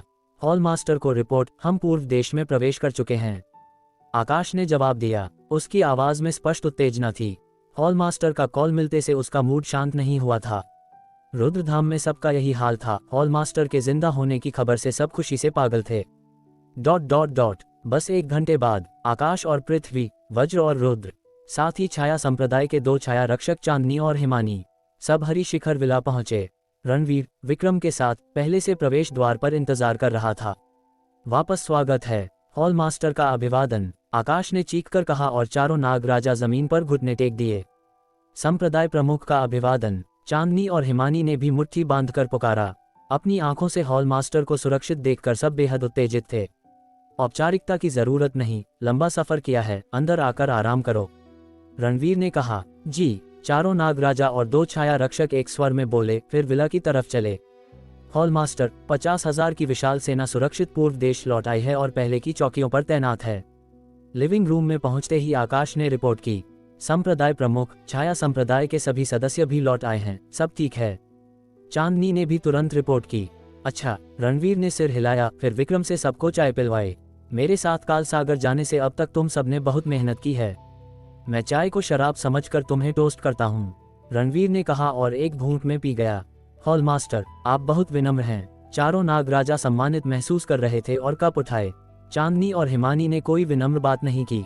उनका स्वभाव चारों नाग राजाओं से बिल्कुल अलग था। उन्होंने चुपचाप कप उठाए और पी लिए, सब कुछ बिना कहे। हॉल मास्टर, उसके बाद आप पर क्या बीती? आकाश ने पूछा ही दिया। बाकी भी जिज्ञासु नजरों से देख रहे थे। उस दिन क्योंकि ठाकुर मठ का एक मास्टर नहीं मरा था, रणवीर को अकेले नीचे जाना पड़ा। बाकियों को पहले जाने दिया और उसने अकेले उस ठाकुर मठ मास्टर को मार डाला, लेकिन खुद भी भयानक तूफान में निगल लिया गया। अब भी उस दृश्य को याद करके सबके दिल कांप जाते थे। रणवीर ने फिर संक्षेप में बाद के अनुभव बताए। सच में ज्यादा कुछ नहीं था। वह और छवि लूथरा एक निर्जन द्वीप पर फंस गए थे और आखिरकार किस्मत से सागर फार्मास्यूटिकल्स का जहाज मिला। इस तरह नवयुग राष्ट्र पहुंचे। सुनने में साधारण लगता था, लेकिन सब फिर भी हैरान रह गए। ऐसी स्थिति में जीवित बचना किस्मत और ताकत दोनों चाहिए, एक भी कम हो तो नहीं बचता। शुक्र है हॉल मास्टर थे, अगर उनमें से कोई और होता तो जरूर मर जाता। सब बीत गया, हम पहले ही काल सागर और देवलोक को तबाह कर चुके हैं। आने वाले समय के लिए तुम सब दिल्ली में अच्छे से आराम करो, रणवीर ने कहा। हॉल मास्टर, जिन्होंने आप पर हत्या की कोशिश की, उन शक्तियों को खत्म नहीं करेंगे? आकाश ने पूछा। उन्होंने वो कर्ज याद रखा था, अगर वे लोग न होते तो हॉल मास्टर को मौत के मुंह से नहीं गुजरना पड़ता। बेशक करेंगे, जल्दी ही निकलेंगे, रणवीर ने ठंडे स्वर में कहा। इतनी जल्दी? विक्रम और बाकी हैरान हुए, लेकिन तुरंत बोले, हम सब हॉल मास्टर के आदेश का पालन करेंगे। रुद्रधाम का विरोध करने वालों को पहले नरक भेज देना चाहिए। नहीं, जैसा मैंने कहा, तुम सब आराम करो। इस बार जिन दुश्मनों को खत्म करना है उसके लिए मेरी अपनी व्यवस्था है, रणवीर ने कहा। सब पहले से योजना बना चुका था। साथ न ले जाने की बात सुनकर आकाश और बाकियों को अफसोस हुआ। वे हॉल मास्टर के साथ दुश्मन को नेस्तनाबूद करना चाहते थे, लेकिन अब मौका नहीं मिलेगा। स्वागत समारोह दिन के बड़े हिस्से तक चला, फिर सब चले गए। रणवीर ने भी खाली नहीं बैठा, तुरंत तैयारी शुरू की। कुछ देर बाद अग्नि और हंसाहरी शिखर विला पहुंची। संप्रदाय प्रमुख, सब व्यवस्था हो गई। अच्छा, रणवीर ने सिर हिलाया, फिर प्यार से रूही से बोला, मेरी प्यारी बेटी, मम्मी की कंपनी में कुछ काम है, मुझे संभालने जाना है। तुम घर पर अच्छी रहना, ठीक है? डैडी कब लौटेंगे? रूही ने अनिच्छा से पूछा। बहुत जल्दी, रणवीर ने सांत्वना दी। बहुत जल्दी मतलब कितना जल्दी? रूही ने जिद की। पिछली जुदाई का साया था, वह पहले से डरी हुई थी। डैडी वादा करता है, ज्यादा से ज्यादा 2 दिन। पिंकी प्रॉमिस, रणवीर ने कसम दी। रूही ने सिर टेढ़ा करके सोचा, फिर आज्ञाकारी सिर हिलाया। ठीक है। उसने उंगली बढ़ाई और रणवीर से पिंकी प्रॉमिस की। रूही को मनाकर रणवीर बाहर आया। विक्रम, जब मैं नहीं हूं तब करण और बाकियों के साथ रूही और अनन्या की रक्षा करना। कुछ भी हो तो तुरंत मुझे रिपोर्ट करना, समझे? हॉल मास्टर, आप हमें नहीं ले जा रहे? विक्रम स्तब्ध रह गया। पहले सुना था हॉल मास्टर ने आकाश, पृथ्वी, वज्र, रुद्र और 4 नाग राजाओं को आराम करने को कहा है। सोचा था इस बार पूर्व देश के नाग राजाओं की बारी है, लेकिन ऐसी कोई योजना नहीं थी। इस ऑपरेशन में तेज जीत चाहिए। छाया संप्रदाय ज्यादा उपयुक्त है। तुम बस पूर्व देश का अच्छे से ख्याल रखो। वैसे भी साया अभी घायल होने से उबर रहा है और रुद्र सेना का आधा हिस्सा अभी अभी लड़ाई से गुजरा है, दूसरा आधा विदेश से लौटा है। उन्हें अच्छा आराम चाहिए और तैनाती के लिए उपयुक्त नहीं, रणवीर ने कहा। ठीक है। विक्रम को सिर्फ सिर हिलाना पड़ा। ये आदेश था, मानना पड़ता, और जिद करता तो बेवकूफ़ी लगती। हॉल मास्टर, सावधान रहिएगा, विक्रम ने चिंता जताई। रणवीर मुस्कुराया, साधारण राइली कुछ भी नहीं है। फिर अग्नि और हंसा से बोला, चलो। पल भर में रणवीर कार में बैठकर निकल गया। आधे घंटे बाद रणवीर और उसका 3 लोगों का दल दिल्ली एयरपोर्ट पहुंचा। एक प्राइवेट जेट पहले से इंतजार कर रहा था। विमान पर सवार होने से पहले रणवीर ने अनन्या को मैसेज भेजा कि वह जयपुर ओबरॉय परिवार से मिलने जा रहा है, कंपनी की कुछ समस्याएं सुलझाने। हालांकि झूठ था, लेकिन रणवीर के पास कोई चारा नहीं था ताकि अनन्या चिंता न करे। वह आधे महीने से ज्यादा गायब रहा था, सिर्फ एक दिन लौटा और फिर विदेश दुश्मन खत्म करने जा रहा था। अगर अनन्या को सच बताया तो वह जरूर चिंतित होती। सब सुलझने के बाद उसे ठीक से सब समझा देगा। मैसेज भेजकर रणवीर विमान पर सवार हुआ। जल्दी ही प्राइवेट जेट एयरपोर्ट से उड़ा, सीधे समुद्र पार करते हुए। आमतौर पर यहां से गंतव्य तक की उड़ान 10 घंटे से ज्यादा लगती, लेकिन ये प्राइवेट जेट था, करीब 8-10 घंटे में पहुंचने का अनुमान था। फिर भी रात हो जाएगी। रणवीर ने सीधे आंखें बंद करके साधना शुरू की। शक्ति ब्रह्म स्तर में कदम रखने के बाद उसे लग रहा था कि उसकी छठी इंद्रिय असाधारण रूप से साफ हो गई है, जैसे स्वर्ग और पृथ्वी से एक हो रहा हो। शक्ति देव स्तर छोड़ने के बाद मानो वह सच्चे साधना क्षेत्र में प्रवेश कर गया हो और अब सिर्फ साधारण योद्धा नहीं रहा। पता नहीं कितना समय बीता जब अग्नि की आवाज पास से आई। संप्रदाय प्रमुख, हम पहुंच गए। रणवीर ने तुरंत आंखें खोली, आंखों में तेज चमक उभरी। खिड़की से बाहर देखा तो जमीन पर एक विशाल शहर देखा। रात होने के बावजूद रोशनी से चमक रहा था। कितना समृद्ध था। ये गरुड़ साम्राज्य की राजधानी थी, दुनिया के शीर्ष शहरों में से एक, लाखों की आबादी वाला। राइली परिवार का मुख्यालय यहीं था। रणवीर ने समय देखा, रात का 1:00 ऑस्कर, तू अभी सो रहा होगा ना? मैं तुझे अंतिम यात्रा पर भेजने आया हूँ। रणवीर ने बात खत्म की और अग्नि व हंसा के साथ विमान से उतरा, फिर कार में सवार हुआ। अध्याय 307 राइली पर धावा। ऑस्कर, बाहर निकलो। संप्रदाय प्रमुख, छाया संप्रदाय की टुकड़ी 1 घंटे पहले ही राइली परिवार के पास पहुंच गई थी और चारों तरफ घात लगाकर बैठी है। कार के अंदर अग्नि ने रिपोर्ट दी। समझा, उन्हें मेरे आदेश का इंतजार करने को कहो, रणवीर रायचंद ने कहा। जब वे पूर्व देश से निकले थे तो छाया संप्रदाय की मुख्य सेना पहले ही आगे बढ़ चुकी थी और उनसे पहले यहां पहुंच गई थी। आधे घंटे बाद कार रुकी। उनके सामने एक आलीशान और विशाल जागीर खड़ी थी। चांदनी की ठंडी रोशनी में वह एक रहस्यमयी आभा बिखेर रही थी। ये रायली परिवार का मुख्यालय था, पश्चिम के सबसे प्रतिष्ठित कुलीन घरानों में से एक, जिसके पास सदियों की विरासत थी। गरुड़ साम्राज्य की राजधानी में इतनी विशाल जागीर का मालिक होना सिर्फ पैसे की बात नहीं है, इसके लिए सत्ता की जरूरत होती है। अफसोस कि तुमने मुझे उकसाया, रणवीर रायचंद ने ठंडे स्वर में कहा। अगले ही पल उसने कदम आगे बढ़ाए। धड़ाम कड़क, लोहे के दोनों फाटक एक धमाके के साथ फट गए। उस गगनभेदी आवाज ने रात के सन्नाटे को चकनाचूर कर दिया।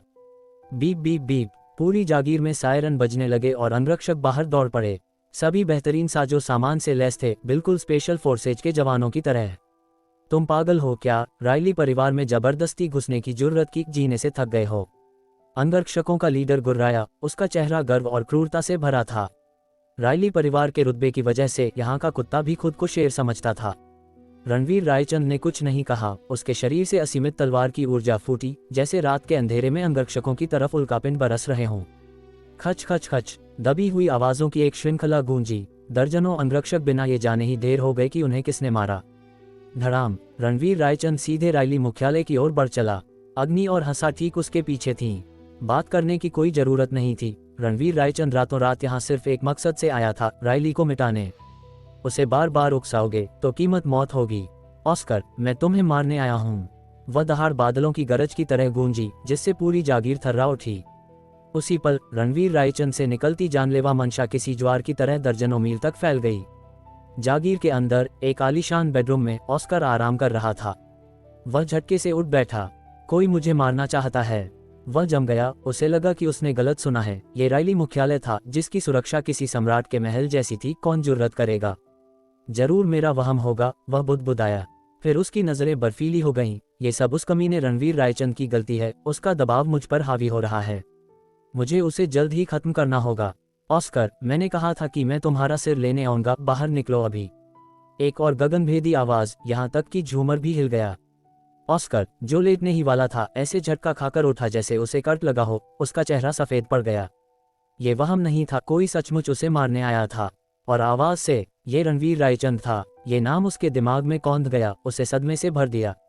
अभी तो एक ही दिन बीता था और रणवीर रायचंद यहाँ आ भी गया। इतनी जल्दी, बहुत ही ज्यादा जल्दी। सरसराहट, बिना एक शब्द कहे ऑस्कर ने कपड़े पहने और बाहर भागा। उसी वक्त रायली का एक शीर्ष योद्धा दौड़ता हुआ उसके पास आया। कबीले प्रमुख, घुसपैठिए जागीर में घुस आए हैं, मेरे साथ चलो, ऑस्कर चिल्लाया। लेकिन तभी धड़ाम, जैसे कोई उल्कापिंड गिरा हो, पूरा विला हिल गया। वह एक ही पल में फट गया और मलबे के टुकड़े हर तरफ उड़ने लगे। लानत है, ऑस्कर ने गाली दी और धूल में गायब हो गया। बाहर रणवीर रायचंद ने अभी अभी अपनी वृकोदर तलवार म्यान में डाली थी। एक ही वार ने रायली विला के 1/3 हिस्से को नेस्तनाबूद कर दिया था। उसने अपनी ताकत रोके रखी थी। ऑस्कर को बाहर निकालने के लिए उसने कसम खाई थी कि वह उस आदमी को खुद अपने हाथों से मारेगा। ऑस्कर को विला के मलबे के नीचे दबकर मरने देना बहुत आसान होता। सन सन सन, उस वार ने रायली के हर विशेषज्ञ को चौंका दिया। कई आकृतियां आसमान में उड़ गईं, हर कोई मार्शल आर्ट्स का उस्ताद।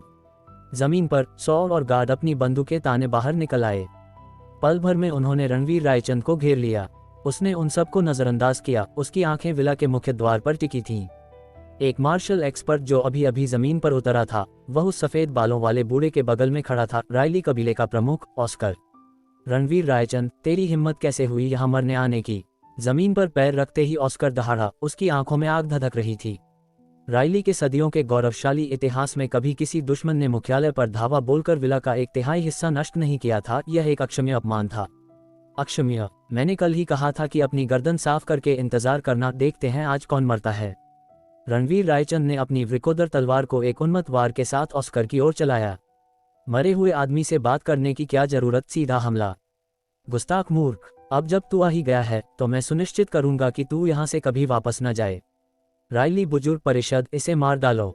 ऑस्कर गरजा। सन सन सन, 15 आकृतियां एक साथ प्रकट हुई। रायली के बुजुर्ग, सभी शक्ति राजा स्तर के साधक, जिन्होंने एक साथ मिलकर वृकोदर तलवार को रोका। मेरे खिलाफ शक्ति राजा स्तर के योद्धा भेज रहे हो, मुझे कम आंक रहे हो या मौत को दावत दे रहे हो? रणवीर की तलवार बिना किसी दया के गिरी। खच खच खच, गीली आवाजों की एक श्रृंखला गूंजी। खून के फव्वारे के साथ दर्जन भर से ज्यादा शक्ति राजा स्तर के सिर हवा में उड़े और बिना सिर वाली लाशें जमीन पर गिर पड़ीं। हे भगवान, रायली के सदस्य उस भयानक दृश्य को देखकर कांप उठे। रायली की संरक्षक बुजुर्ग परिषद एक ही तलवार के वार से मिट गई, बेहद खौफनाक। पश्चिमी मार्शल दुनिया में ऐसा राक्षस कभी नहीं देखा। तो यह है रुद्रधाम का प्रमुख, वाकई खौफनाक। ऑस्कर ने ठंडी सांस भरी। अगर उसने कबीले प्रमुख के रूप में अनगिनत तूफानों का सामना न किया होता तो वह शायद बेहोश हो जाता। एक तलवार ने पूरी राइली बुजुर्ग परिषद का सफाया कर दिया। 10 से अधिक शक्ति राजा स्तर के सिर हवा में उड़ा दिए। ये दृश्य शब्दों से परे चौंकाने वाला था। गोली चलाओ, इसे भून डालो। ऑस्कर ने तुरंत प्रतिक्रिया दी और चिल्लाया, यह कोई मजाक नहीं था। अगर उन्होंने रणवीर रायचंद को अभी नहीं मारा तो अगली तलवार उसका जीवन ले लेगी। तड़ तड़ तड़ 100 से अधिक गार्ड्स ने ट्रिगर दबा दिए। गोलियों की जैसे आंधी आ गई।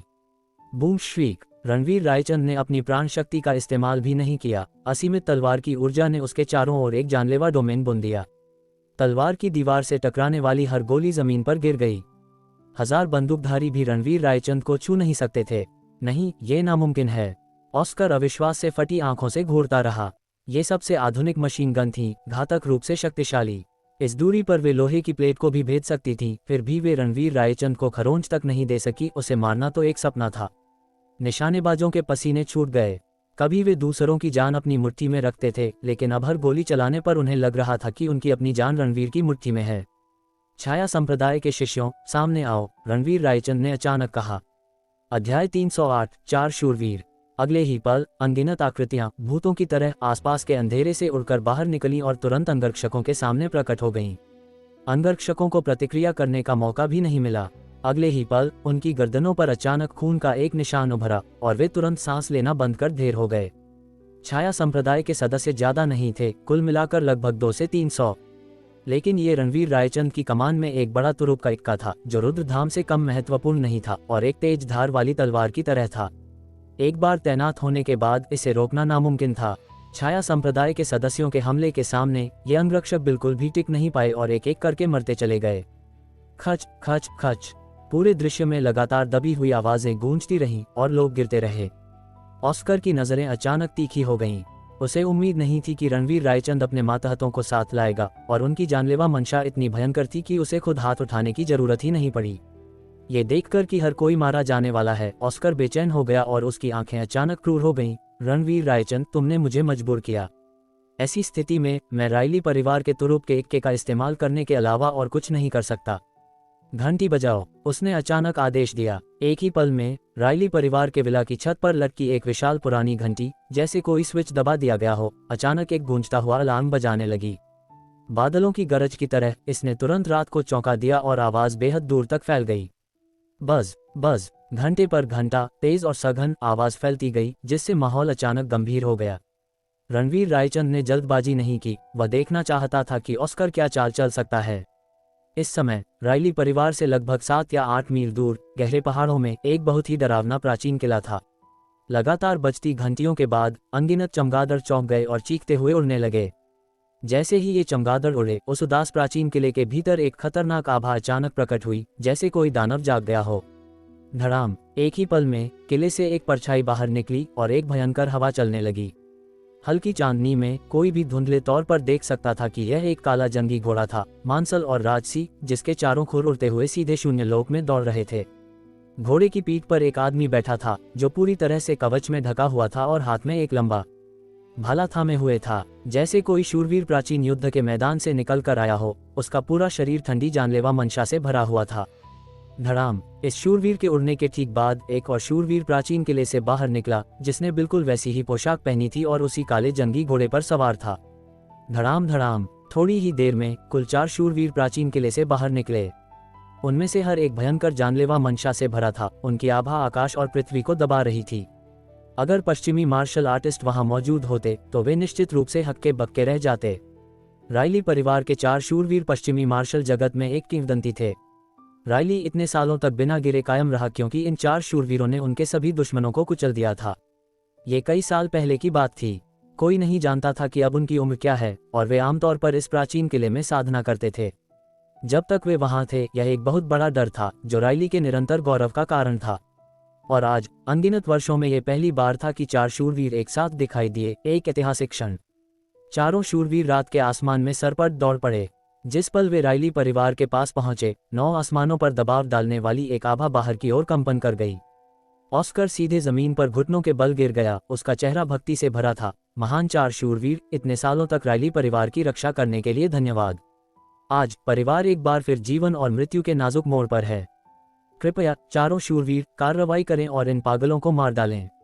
ये सुनकर चारों शूरवीरों ने रणवीर रायचंद और अन्य लोगों पर अपनी नजरें गड़ा दी। नीच पूर्वी कीड़े, हमें देखकर तुम घुटने क्यों नहीं टेक रहे? सन, रणवीर का जवाब सीधा था। उसने उन्हें काटने के लिए अपनी वृकोदर तलवार घुमा दी। मैं इसे मार डालूंगा। एक शूरवीर दहाड़ा, अपने लंबे भाले को पकड़कर और तुरंत हमले का सामना करने के लिए आगे बढ़ा। धड़ाम, एक अचानक विस्फोट के साथ वृकोदर तलवार ने तुरंत लंबे भाले को चकनाचूर कर दिया और फिर एक अकेली तलवार की ऊर्जा नीचे उतरी। खच, ये शूरवीर अपनी सवारी के साथ कमर से 2 टुकड़ों में कट गया। खून की धार फूट पड़ी। कटे हुए अंग सफाई से जमीन पर गिर पड़े। ऑस्कर की आंखें लगभग बाहर निकल आईं। उसे बस अपनी आंखों पर विश्वास नहीं हो रहा था। रणवीर रायचंद ने एक प्राचीन शूरवीर को एक तलवार से काट दिया था। यह बिल्कुल खौफनाक था। बाकी 3 शूरवीरों के चेहरे तुरंत बदल गए। उन्होंने भी इस परिणाम की उम्मीद नहीं की थी। कीड़ा असल में कौन है? रणवीर रायचंद अंत में बोला, उसका स्वर तिरस्कार से भरा था। सन, वृकोदर तलवार फिर घूमी। उसकी तलवार की ऊर्जा ने तुरंत आसमान और पृथ्वी को रोशन कर दिया, जैसे कोई उल्कापिंड हो। इसे मार डालो। बाकी 3 शूरवीर तुरंत दहाड़े और एक साथ रणवीर रायचंद पर टूट पड़े। वे शक्ति ब्रह्म स्तर तक भी नहीं पहुंचे हैं, केवल शक्ति देव स्तर के शिखर पर हैं। बस चींटियां, रणवीर ने तिरस्कारपूर्वक थूक दिया। उसने सोचा था कि ऑस्कर कोई बहुत अधिक शक्तिशाली तुरुप का इक्का लाएगा, लेकिन ये तो बस इतना ही था। इस तलवार की ऊर्जा के साथ रणवीर रायचंद ने अपनी पूरी ताकत का इस्तेमाल किया और इसकी विनाशकारी शक्ति अत्यंत आश्चर्यजनक थी। वृकोदर तलवार की पहुंच के भीतर एक निश्चित दायरा तुरंत मृत्यु क्षेत्र बन गया। 3 महान शूरवीरों द्वारा किए गए हमले इस पल में शक्ति में तेजी से कम हो गए। ये कैसे हो सकता है? एक शूरवीर सदमे में चिल्लाया। इससे पहले कि उनके हमले जुड़ते, एक अदृश्य तलवार की ऊर्जा ने उन्हें सीधे कमजोर कर दिया, जिससे उनके शरीर के भीतर प्राण शक्ति को सुचारू रूप से सक्रिय करना असंभव हो गया। धड़ाम, एक पल में वृकोदर तलवार पहले ही नीचे आ चुकी थी और जिस क्षेत्र में 3 शूरवीर खड़े थे वह तुरंत तलवार की ऊर्जा से घिर गया। ऑस्कर का दिल उसके गले में आ गया। उसकी आंखें आसमान पर टिकी थीं। तभी तलवार की ऊर्जा के भीतर से अचानक 2 खच की आवाजें आईं। ऑस्कर का दिल अचानक बैठ गया। क्या ये हो सकता है? एक ही पल में कुछ कटे हुए अंग नीचे उड़ते हुए आए। तलवार की ऊर्जा बिखरने के बाद खून की 2 धुंध आसमान में छा गईं। निस्संदेह 2 शूरवीर सीधे इस एक तलवार की ऊर्जा से कट गए थे। एक और शूरवीर चमत्कारिक रूप से बच गया। उसका कवच चकनाचूर हो गया था। खून से लथपथ उसका चेहरा पीला पड़ गया था। बहुत ही भयानक। उसने कभी इतना शक्तिशाली योद्धा नहीं देखा था। ऑस्कर, तू बुढ़े, दुनिया में किसी से भी पंगा लेना था, पर तुझे ऐसे उस्ताद को उकसाना था। इस शूरवीर ने एक शब्द और नहीं कहा, अपने घोड़े को इड़ लगाई और भागने के लिए मुड़ा। ऑस्कर पूरी तरह से हक्का बक्का रह गया। जिन शूरवीरों ने अनगिनत सालों तक राइली परिवार की रक्षा की थी, वे वास्तव में भाग रहे थे। ये बस अविश्वसनीय था। महान शूरवीर, आप राइली को नहीं छोड़ सकते। ऑस्कर तुरंत चिल्लाया। अगर शूरवीर चला गया तो राइली की रक्षा कौन करेगा? परिणाम अकल्पनीय थे। शूरवीर ने कोई ध्यान नहीं दिया, पीछे मुड़कर भी नहीं देखा। काश वह किसी रॉकेट पर होता, बस जल्दी से निकलना चाहता था। पलक झपकते ही 3 साथी मारे गए थे। अकेले लड़कर वह क्या कर लेता? अगर वह जल्दी नहीं भागा तो वह भी मर जाएगा। वह जो मुझे नीच कीड़ा कह रहा था, क्या वह अंत में केवल भागता फिरेगा? रणवीर रायचंद ने उपहास किया। आज मैं राइली को समतल कर दूंगा, कोई भी जिंदा नहीं बचेगा। एक ही पल में रणवीर रायचंद ने निर्णायक रूप से वृकोदर तलवार से वार किया। धड़ाम, एक आकाश हिला देने वाली तलवार की ऊर्जा रात के आसमान को चीरती हुई प्रतीत हुई, जिसने तुरंत शूरवीर को अपनी चपेट में ले लिया। हस, शूरवीर ने तुरंत सांस खींची और निर्णायक रूप से रोकने के लिए अपना लंबा भाला घुमाया। खनक, ये बेकार था। लंबा भाला सीधे टूट गया और उस बेजोड़ तलवार की ऊर्जा ने उस पर व्यक्तिगत रूप से हमला किया। नहीं, शूरवीर आतंक में चिल्लाया। खच, तलवार की ऊर्जा ने तुरंत उसके भौतिक शरीर को भेद दिया। उसे और उसकी सवारी दोनों को रात के आसमान में विस्फोटित कर दिया, जिससे खून बिखर गया, जैसे कि उज्ज्वल चांदनी पर एक लाल घूंघट डाल दिया हो। अध्याय 309, अनंत अंधेरा। ऑस्कर का दिल तुरंत बैठ गया। चारों शूरवीर मारे गए। उनके प्रकट होने के बाद मुश्किल से 2 या 3 मिनट बीते थे कि रणवीर रायचंद ने उन्हें अपनी तलवार से काट दिया। एक को भी जिंदा नहीं छोड़ा। ताकतवर हस्तियां जिन्होंने अनगिनत सालों तक राइली परिवार की रक्षा की थी, वास्तव में इतनी आसानी से बिखर गईं। रणवीर रायचंद शांत रहा। भले ही साधना में कोई स्तर भेद न हुआ हो, उसकी ताकत हमेशा उन 4 शूरवीरों से बढ़कर थी। अब जब वह शक्ति ब्रह्म स्तर पर पहुंच गया था, वह उनसे पूरा एक स्तर ऊपर था। उन्हें मारना तो बच्चों का खेल था। तुम्हारे तुरुप के अब खत्म हो जाने चाहिए, है ना? रणवीर रायचंद की नज़र ऑस्कर की ओर घूमी। न केवल चारों शूरवीर मारे गए थे, बल्कि साइट पर मौजूद 100 से अधिक अंगरक्षकों का भी छाया संप्रदाय ने सफाया कर दिया था। इस समय युद्ध के मैदान में केवल ऑस्कर बचा था। धप! ऑस्कर घुटनों के बल गिर पड़ा। यह विशालकाय व्यक्ति जिसने दशकों तक रायली को नियंत्रित किया और पश्चिमी व्यापार पर राज किया, रणवीर रायचंद की एक ही नज़र के सामने अपने गर्व के हर कतरे को त्याग चुका था। रणवीर रायचंद, मैं गलत था, मुझे बख्श दो, रायली को बख्श दो। मैं आज से पूरे कबीले के साथ आपको अपना मालिक मानने के लिए तैयार हूँ। एक अकेली तलवार जिसने रायली को घुटनों पर ला दिया। ऑस्कर समर्पण में घुटने टेक रहा था। अगर इस दृश्य को फिल्माया जाता तो यह इंटरनेट पर तहलका मचा देता। दुर्भाग्य से तुम इसके लायक नहीं हो। इन शब्दों के साथ रणवीर रायचंद ने धीरे से वृकोदर तलवार उठाए। इनकार पर ऑस्कर की आंखें शातिर हो गईं। रणवीर रायचंद, मेरे पास अभी भी एक किला इक्का है जिसे मैंने अभी तक नहीं खेला है। मुझे एक मौका दो और तुम खुद को एक जीवनदान दोगे। मेरे जीने का रास्ता मेरे अपने पैरों के नीचे है। मुझे इसे देने के लिए तुम्हारी क्या जरूरत? रणवीर ने बर्फीले स्वर में जवाब दिया। हाथ में वृकोदर तलवार थी। जैसे ही उसने वार किया तो मैं पहले नरक जाऊंगा और मेरे बगल में दफन होने के लिए तुम्हारा इंतजार करूंगा। ऑस्कर अचानक चिल्लाया। उसी पल उसने एक तीखी सीटी बजाई। रायली मुख्यालय में एक पक्षी आसमान की ओर उड़ा और चांदनी के नीचे 3 चीखें मारी। हर चीख चुभने वाली थी और भयावह ऊर्जा से लदी थी। खच! उसी समय वृकोदर तलवार गिरी और ऑस्कर का शरीर खून की धुंध में फट गया। एक शीर्ष पश्चिमी परिवार का मुखिया, एक व्यापारिक दिग्गज, रणवीर रायचंद के हाथों बस यूं ही मर गया। संप्रदाय प्रमुख, वह विलाप पक्षी की 3 चीखें हैं। अग्नि की नजर ऑस्कर की मौत पर नहीं बल्कि आसमान पर थी। 3 चीखों के बाद पीला चांद अचानक खून जैसा लाल हो गया और एक अशुभ आभा ने आकाश और पृथ्वी को ढक लिया। उन 3 भयानक पुकारों ने मानो नरक के द्वार खोल दिए थे। रणवीर रायचंद ने भी आसमान की ओर देखा। वह ठीक ठीक जानता था कि विलाप पक्षी की 3 चीखों का क्या मतलब है। यह एक संकेत था जिसका मतलब एक निश्चित शक्ति को सूचित करना था, जिसका नाम था अनंत अंधेरा। अंधार जगत के भीतर एक इकाई। दुनिया केवल ये जानती है कि अंधार जगत के भीतर 3 विशाल पहाड़ों की तरह 3 महान निषिद्ध क्षेत्र खड़े हैं। फिर भी कोई यह नहीं समझता कि वहां कुछ और भी अधिक आश्चर्यजनक मौजूद है। अनंत अंधेरा, दुनिया का सबसे गुप्त, सबसे प्राचीन, सबसे शक्तिशाली हत्यारा संगठन जिसका कोई सानी नहीं। अंधार जगत का जन्म अनंत अंधेरा की स्थापना के बाद ही हुआ था। कोई कह सकता है कि अनंत अंधेरा अंधार जगत का असली प्रवक्ता है। उन्होंने अकेले दम पर सांसारिक दुनिया से अलग एक अंधेरा जियांगहूक बनाया। अंधार जगत के भीतर अनंत अंधेरा ही असली राजा है। अनंत अंधेरा के सामने 3 महान निषिद्ध क्षेत्र भी छोटी मछलियां लगते हैं। ऐसा नहीं है कि 3 महान निषिद्ध क्षेत्र कमजोर हैं, बल्कि अनंत अंधेरा बस बहुत ज्यादा शक्तिशाली है। अनंत अंधेरा अंधेरे में रहता है, कोई भी उस तक नहीं पहुंच सकता, फिर भी वह हर जगह है।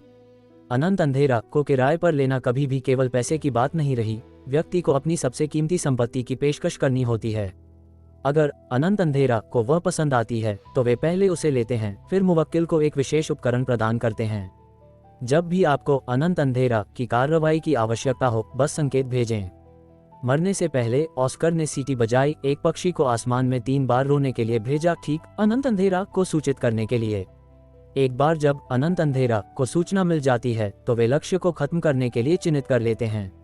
उस पल से चिन्हित व्यक्ति अंतहीन रात में डूब जाता है जब तक कि अनंत अंधेरा का हत्यारा उन्हें मार न दे। यही अनंत अंधेरा का असली अर्थ है। लगातार पीछा, शाश्वत अंधेरा। रणवीर रायचंद ने छाया संप्रदाय की स्थापना आंशिक रूप से इसलिए की थी क्योंकि वह अनंत अंधेरा के बारे में जानता था और उसने उससे कुछ संदर्भ लिया था। उसने कभी नहीं सोचा था कि एक दिन वह अनंत अंधेरा से टकराएगा।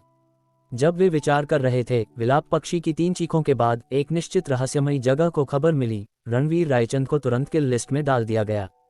अनंत अंधेरा पृथ्वी पर उतर आया। असीम अंधेरा अब शुरू हो गया। ... गरुड़ साम्राज्य में रायली मुख्यालय पर हर दुश्मन मारा गया था, फिर भी खूनी चांद के नीचे एक ठंड ने अग्नि और हंसा को घेर लिया। आमतौर पर ठंडे खून वाली और निर्णायक, अब वे अनंत अंधेरा नाम के कारण गंभीर चेहरे बनाए हुए थीं। विलाप पक्षी की 3 चीखों का उपयोग अनंत अंधेरा को सूचित करने के लिए किया जाता है। अगर अनंत अंधेरा का कोई भी सदस्य इसे सुनता है तो वे आसपास ही होंगे। संप्रदाय प्रमुख, मुझे अभी तलाशी अभियान चलाने दें। अगर हमें अनंत अंधेरा का कोई सदस्य मिलता है तो हम उन्हें वहीं काट देंगे। हंसा ने ठंडे स्वर में कहा। छाया संप्रदाय की छाया के रूप में ये पहली बार था जब हंसा ने इतनी उत्सुकता से स्वेच्छा से काम किया था। अनंत अंधेरा बस बहुत ही दुर्जय था।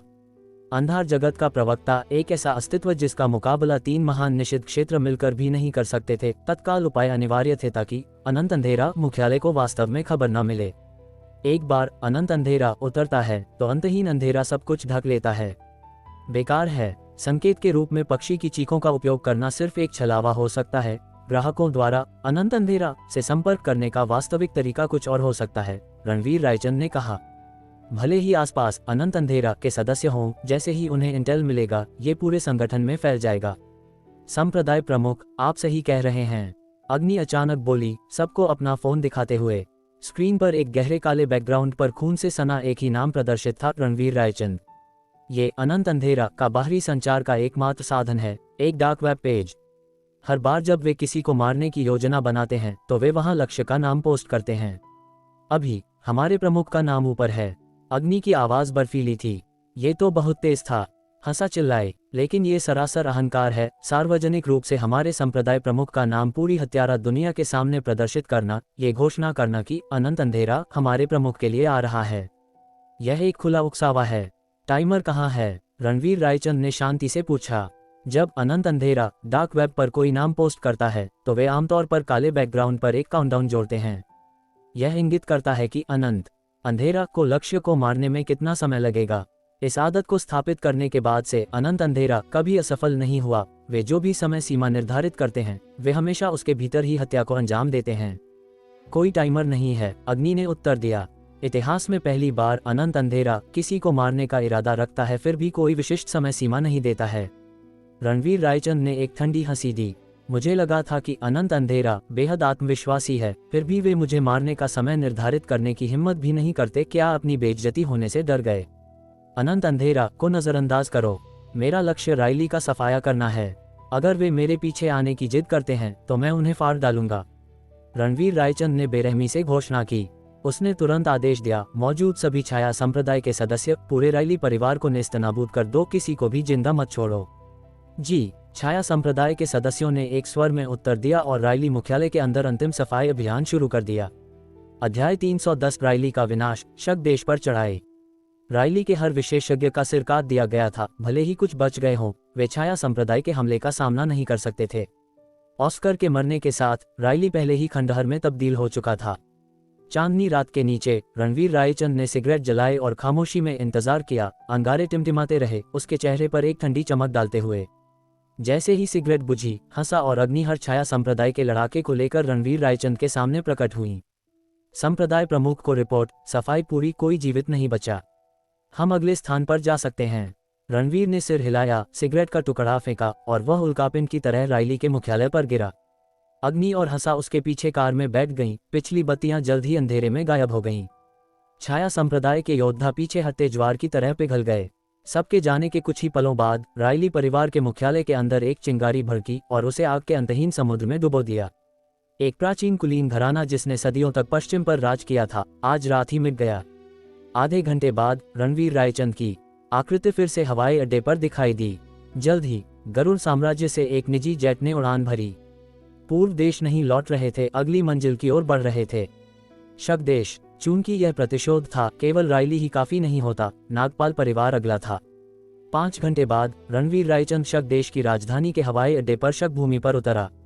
बिना रुके वह एक सेडान में बैठा और अंतिम गंतव्य की ओर तेजी से बढ़ गया। सुबह के 7 ही बजे थे। शक देश का सबसे अधिक आबादी वाला शहर पहले से ही जाग चुका था। अनगिनत दफ्तर जाने वाले लोग सड़कों पर जल्दबाजी में थे। अनगिनत वाहन रणवीर रायचंद की कार के पास से गुजरे। फिर भी कोई अंदाजा नहीं लगा सकता था कि अंदर बैठा यात्री जल्द ही शक देश और पूरी दुनिया को हिला देने वाली सनसनीखेज खबर बनाएगा। 30 मिनट बाद कार शहर के मुख्य इलाके को छोड़कर उपनगरों में पहुंच गई। यहाँ लुभावनी सुंदरता का एक दर्शनीय क्षेत्र था। हालांकि शहर के बाहर था, लेकिन संपत्ति की कीमतें शहर से कई गुना अधिक थीं। कार एक शांत सड़क से होते हुए उसके अंत तक सरक गई, एक उत्तम शास्त्रीय शैली की जागीर। संप्रदाय प्रमुख, हम पहुंच गए, अग्नि ने कहा। रणवीर रायचंद ने एक हल्की हुंकार भरी, बाहर निकला और जागीर को एक बर्फीली नजर से देखा। ये नागपाल परिवार था, राइली का प्रमुख शेयरधारक, शक देश का प्रमुख कबीला, सैकड़ों अरबों की संपत्ति वाला एक विशाल समूह। वे व्यापार में व्यापक प्रभाव रखते थे, राजनीतिक रसूख रखते थे और वर्तमान सम्राट की सलाहकार परिषद में सेवा करते थे। वे मार्शल दुनिया में भी एक स्थान रखते थे। एक बार नागपाल परिवार की यंग मिस इशिता नागपाल ने रक्तचंद्र की स्थापना की थी, शक देश का शीर्ष हत्यारा समूह जो अंतर्राष्ट्रीय स्तर पर प्रसिद्ध था। लेकिन आर्यावर्त के लिए रणवीर रायचंद के खिलाफ उनके मिशन के दौरान पूरा रक्तचंद्र नष्ट हो गया था, कोई नहीं बचा था। उस लड़ाई ने नागपाल परिवार को गहरा झटका दिया था। इससे पहले परिवार का युवा मालिक तरुण नागपाल भी रणवीर रायचंद के हाथों मारा गया था। तब से नागपाल परिवार उदासी में डूबा हुआ था। रणवीर रायचंद की मौत की खबर सुनकर वे खुश हुए थे, लेकिन पिछले 2 दिनों से अफवाहें उड़ रही थीं कि वह जिंदा है और ज्यादा ताकतवर है, जिसने उन्हें वापस दहशत में डाल दिया था। जागीर के अंदर हालांकि अभी 7 ही बजे थे, हर्षवर्धन नागपाल पहले ही नहा धोकर तैयार हो चुका था। अकेले वह पूर्वजों के हॉल में घुटने टेके बैठा था, अपने सामने रखे 2 फ्रेम किए गए चित्रों को सावधानी से पोंछ रहा था। वे इशिता नागपाल और तरुण नागपाल के थे। इशिता, तरुण, निश्चिंत रहो। भले ही रणवीर रायचंद जिंदा हो, मैं कसम खाता हूं कि मैं उसे मार डालूंगा और तुम्हारा बदला लूंगा। उसे जरा भी अंदाजा नहीं था कि जिस आदमी को मारने की वह कसम खा रहा था, वह पहले से ही उसके गेट पर खड़ा था। बाहर रणवीर रायचंद ने जागीर को एक सरसरी नजर से देखा और अंदर चला गया। तुम लोग कौन हो? एक गार्ड ने अचानक उन्हें रोका, उसकी आवाज ठंडी थी। तुम जानने के लायक नहीं हो, जाओ अपने कुलपति को बुलाओ, रणवीर ने सपाट स्वर में कहा। लायक नहीं, गार्ड ने उपहास किया। दफा हो जाओ, बेवकूफ। तुम्हें लगता है कि कोई भी एरा गेरा हमारे कुलपति से मिल सकता है? भागो यहाँ से। सन, अग्नि ने वार किया, उसकी हथेली चमकी। कड़क, एक ही पल में गार्ड की गर्दन टूट गई और वह मरकर गिर पड़ा। बहुत बोलता है, रणवीर बड़बड़ाया, लाश के पास से गुजरते हुए जागीर में दाखिल हुआ। सन सन सन, दर्जनों आकृतियां बाहर कूदी, रणवीर रायचंद के सामने उतरते हुए, सभी काले कपड़ों में ठंडी आभा बिखेरते हुए। साधारण अंगरक्षक नहीं, साधना किए हुए मार्शल आर्टिस्ट। नागपाल परिवार में हत्या करने की हिम्मत कैसे हुई? अपनी पहचान बताओ। अग्नि हंसा, रणवीर ने शांति से पुकारा। जी प्रमुख। दोनों ने जवाब दिया और बवंडर की तरह आगे बढ़ गईं। उन्हें मार डालो, एक मार्शल आर्टिस्ट ने भौंका। दर्जनों लड़ाकों ने एक साथ हमला किया। अग्नि और हंसा को अपनी बेहतरीन कलाओं की जरूरत भी नहीं पड़ी। भीड़ के बीच से गुजरते हुए वे अपने पीछे खून की धार छोड़ गईं। खून जमीन पर बिखर गया। नागपाल लड़ा के ढह गए, सबके सब मारे गए। जब केवल एक बचा तो उसने दहशत में अपनी पैंट गीली कर दी, उसका चेहरा पीला पड़ गया था। रुको, रणवीर रायचंद ने अचानक कहा। अग्नि और हंसा जम गईं, उसे हैरानी से देखते हुए। एक संदेश दो, हर्षवर्धन नागपाल से कहो कि बाहर आए और मेरा स्वागत करे, रणवीर रायचंद ने ठंडे स्वर में आदेश दिया। जी जी सर। जीवित बचा व्यक्ति रेंगते हुए भागा। हर्षवर्धन। नागपाल अभी भी हॉल में शोक मना रहा था जब एक अधीनस्थ अंदर आया। कुलपति, कुछ भयानक हो गया। चीख ने हॉल की खामोशी को तोड़ दिया। हर्षवर्धन नागपाल ने अपनी भौहें सिकुड़ी, उसका चेहरा ठंडा पड़ गया। क्या तुम्हें पता है कि तुम कहाँ हो? धप, अधीनस्थ डर के मारे घुटनों के बल गिर गया। मुझे पता है, लेकिन ये बहुत जरूरी है। घुसपैठियों ने हमारे दर्जनों मार्शल आर्टिस्ट्स को मार डाला है और मांग कर रहे हैं कि आप उनसे मिलने बाहर आएं। धड़ाम, हर्षवर्धन नागपाल से एक भयानक जानलेवा मंशा फूटी। नागपाल परिवार को उकसाने की हिम्मत कौन करता है? रणवीर रायचंद हमें तंग करता है, लेकिन अब कोई भी कचरा सोचता है कि वे हमें कुचल सकते हैं। वे मौत को दावत दे रहे हैं। वह हॉल से बाहर निकल गया। कुछ ही पलों बाद वह आंगन में प्रकट हुआ। देखूं तो सही कौन इतना घमंडी है? तो अपनी कुत्ते जैसी आंखें खोलकर देखो, एक आवाज ने जवाब दिया। मेरे अपमान करने की हिम्मत कैसे हुई? हर्षवर्धन नागपाल में गुस्सा भड़क उठा और वह बोलने वाले की ओर घूमा। जब उसने उस आदमी का चेहरा देखा तो शातिर शब्द उसके गले में ही अटक गए। उसकी आंखें सदमे से खौफ में बदल गईं, फिर पूर्ण अविश्वास में। आखिरकार वे जम गईं। रणवीर रायचंद। अध्याय 311, नागपाल परिवार का दमन। वह सदमे में हौंफने लगा, उसका चेहरा अविश्वास से भरा था। उसने कभी नहीं सोचा था कि नागपाल परिवार के लिए मुसीबत बनने वाला कोई और नहीं बल्कि रणवीर रायचंद होगा। हालांकि हर्षवर्धन नागपाल रणवीर रायचंद को मारने के लिए तरस रहा था, लेकिन उस आदमी का आगमन पूरी तरह से अप्रत्याशित था। हर्षवर्धन नागपाल, तुम मुझे मारने के लिए कितने उतावले थे? क्या तुम खुश नहीं हो कि मैं तुम्हारे ठीक सामने खड़ा हूँ? रणवीर ने तंज कसा। रणवीर रायचंद, तुम बहुत अहंकारी हो। तुम किस्मत से बच गए, फिर भी तुमने शक देश में कदम रखने और मेरे नागपाल परिवार को उकसाने की हिम्मत की। क्या तुम जानते हो यह क्या है? सीधे जाल में चलना। तुमने मेरे बेटे, मेरी बेटी की हत्या की और रक्तचंद्र का सफाया किया। आज मैं तुम्हें खून की एक एक बूंद की कीमत चुकाने पर मजबूर कर दूंगा। अपने सदमे से उबरते हुए हर्षवर्धन नागपाल एक पागल की तरह दहाड़ा। अपने मारे गए बच्चों का जिक्र आते ही उसका पूरा शरीर कांपने लगा। वह रणवीर रायचंद को वहीं फाड़ डालना चाहता था। उन्होंने खुद मौत मांगी थी। आर्यावर्त और मेरे खिलाफ साजिश रचने ने उनके लिए जीने का कोई रास्ता नहीं छोड़ा। अगर तुम्हारे नागपाल परिवार ने सबक सीख लिया होता तो शायद बच जाता। अफसोस कि तुमने, हर्षवर्धन नागपाल, मेरा दुश्मन बने रहना चुना। मैं आज रात एक ही मकसद से आया हूँ, तुम्हारे परिवार को मिट्टी में मिलाने। रणवीर रायचंद अचानक चिल्लाया। एक तीखी जानलेवा मंशा बाहर की ओर विस्फोटित हुई, जिसने तुरंत पूरी जागीर को ढक लिया। नागपाल परिवार के हर सदस्य ने अपने दिल को कांपते हुए महसूस किया, जैसे कि स्वयं काल उनकी आत्माओं को लेने आ गया हो। सच तो ये था कि रणवीर रायचंद काल से कहीं ज्यादा भयानक था। उसने एक बार देवलोक के 10 मृत्यु देवताओं को अकेले ही मार डाला था। गुस्ताखी। हर्षवर्धन नागपाल पूरी तरह से क्रोधित हो गया। तुम अपने देश में अपना वजन इधर उधर फेंक सकते हो, लेकिन ये शक देश है। तुम्हें नागपाल परिवार को नष्ट करने का अधिकार किसने दिया? चूंकि तुम्हें मेरी क्षमता पर संदेह है, मैं तुम्हें अभी नहीं मारूंगा। ध्यान से देखो। छाया संप्रदाय के शिष्यों। रणवीर रायचंद ने भौंका। सन सन सन। एक ही पल में 100 से अधिक आकृतियां उसके पीछे दिखाई दी, सभी छाया संप्रदाय के सदस्य। रणवीर रायचंद इस प्रतिशोध के लिए पूरे संप्रदाय का 1/3 हिस्सा साथ लाया था। रायली परिवार को खत्म करने के बाद शिष्य अलग अलग विमानों पर उसके साथ शक देश आए थे। इस जगह को साफ कर दो। हर्षवर्धन नागपाल को छोड़कर किसी को मत बख्शना, रणवीर रायचंद ने आदेश दिया। वह चाहता था कि कुलपति अपने गर्वित कबीले को टुकड़ों में मिटते हुए देखे। जी संप्रदाय प्रमुख, छाया शिष्यों ने एक स्वर में उत्तर दिया। नागपाल सेना को घेरने और कत्ल करने के लिए फैल गए। सभी गार्ड, हर घुसपैठिए को मार डालो। हर्षवर्धन नागपाल चिल्लाया। तुरंत ही परिवार के मार्शल आर्टिस्ट और अंगरक्षक उमड़ पड़े। वे भी संख्या में 100 से अधिक थे, लेकिन छाया संप्रदाय के सामने उनकी किस्मत में केवल मरना लिखा था। एक बार नागपाल परिवार के पास रक्तचंद्र का संरक्षण था। रक्तचंद्र के विनाश के बाद केवल साधारण मार्शल आर्टिस्ट बचे थे। सबसे मजबूत केवल अंतरशक्ति स्तर के थे। उनमें से एक भी शक्ति राजा स्तर का विशेषज्ञ नहीं था। छाया संप्रदाय के हमले के तहत इन रक्षकों को जवाबी कार्रवाई करने का मौका दिए बिना काट दिया गया। कुछ ने साए में छिपने की कोशिश की, हाथ में बंदूकें लिए। इससे पहले कि वे ट्रिगर दबा पाते, उनके शरीर झटके और वे गिर पड़े। उनकी गर्दनों पर एक छोटा सा छेद था, शायद ही दिखाई दे जब तक कोई करीब से न देखे। अग्नि ने कार्रवाई की थी। उसके कोमल हाथ ने झटका दिया, जिससे चांदी की सुइयां सटीक निशाने के साथ उड़ गईं। कई सुइयों के बाद हर छिपा हुआ बंदूकधारी मर चुका था। उनके होठों से एक आवाज तक नहीं निकली। यहाँ तक कि बंदूकधारियों को भी कभी पता नहीं चला कि वे कैसे मरे। हर्षवर्धन नागपाल तो दूर की बात थी, जो केवल खौफ में देख रहा था। निशानेबाजों को एक के बाद एक गिरते देख उसका रंग पीला पड़ गया। यह क्या हो रहा है? उन्हें मारा भी नहीं गया, वे अचानक क्यों गिर रहे हैं? ये भयानक है। इस डर से मेरा कबीला खत्म हो जाएगा। हर्षवर्धन नागपाल घबरा गया जब उसने अपने लोगों को कत्ल होते देखा। मुझे उस आदमी को सूचित करना होगा। वह गुस्से में होगा कि उसे पिछली बार रणवीर रायचंद को मारने का मौका नहीं मिला। बिना एक और पल की हिचकिचाहट के उसने एक टेक्स्ट मैसेज भेज दिया। उसी समय जियांगडू की सीमाओं के भीतर बांध से ढके एक पहाड़ के ऊपर एक बड़ी चट्टान पर बैठे लंबे बालों वाले व्यक्ति ने अपनी आंखें झटके से खोलीं। उसने अपने फोन पर नजर डाली। उसकी पुतलियां तेज रोशनी से धधक रही थीं। रणवीर रायचंद, मुझे पछतावा था कि मैं तुम्हें खुद नहीं मार पाया, फिर भी तुम फिर से जिंदा हो गए और सीधे शक देश में चले आए। स्वर्ग मुझे एक और मौका दे रहा है। इस बार मैं आर्यावर्त के विशेषज्ञ की ताकत का ठीक से परीक्षण करूंगा। जैसे ही शब्द उसके मुंह से निकले, वह आदमी आसमान की ओर उड़ गया। उसने जो आंधी जगाई, उससे पूरा बांस का जंगल सरसराने लगा। वापस नागपाल जागीर में हर्षवर्धन नागपाल पहले ही हक्का बक्का रह गया था। मुश्किल से 1 या 2 मिनट बीते थे और उसका हर आखिरी अधीनस्थ मरा पड़ा था।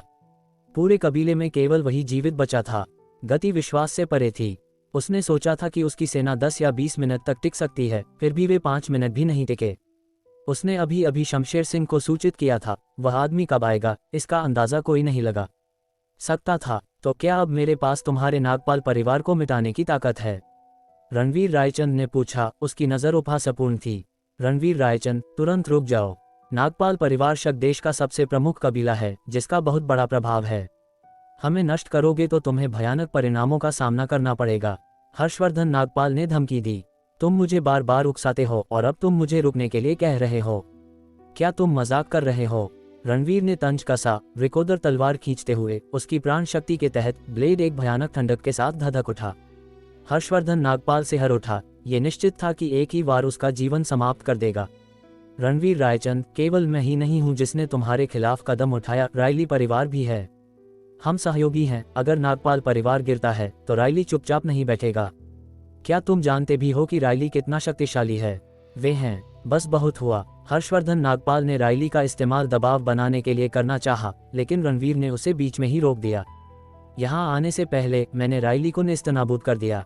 धड़ाम, ये शब्द आसमानी बिजली की तरह गिरे, जिससे हर्षवर्धन नागपाल चकरा गया और लड़खड़ाने लगा। रायली रणवीर रायचंद द्वारा मिटा दिया गया। ये किस तरह का अंतर्राष्ट्रीय मजाक था?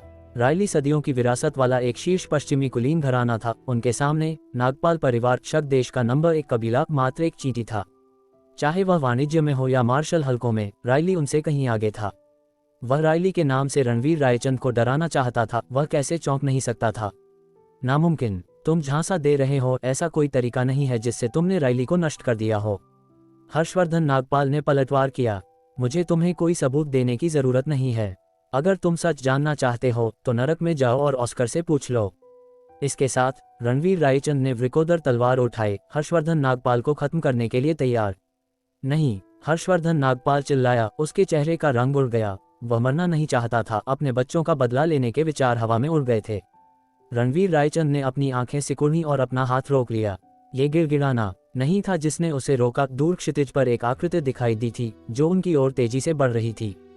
अध्याय 312, शक देश के सर्वश्रेष्ठ तलवारबाज शमशेर सिंह से मुकाबला।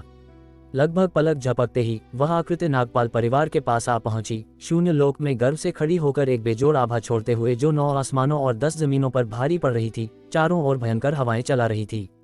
जैसे ही उसने इस आदमी को देखा, हर्षवर्धन नागपाल की आंखें जंगली उत्साह से चमक उठी, जैसे उसे कोई डूबते को तिनके का सहारा मिल गया हो। हम आपके आगमन का स्वागत करते हैं गुरुवर।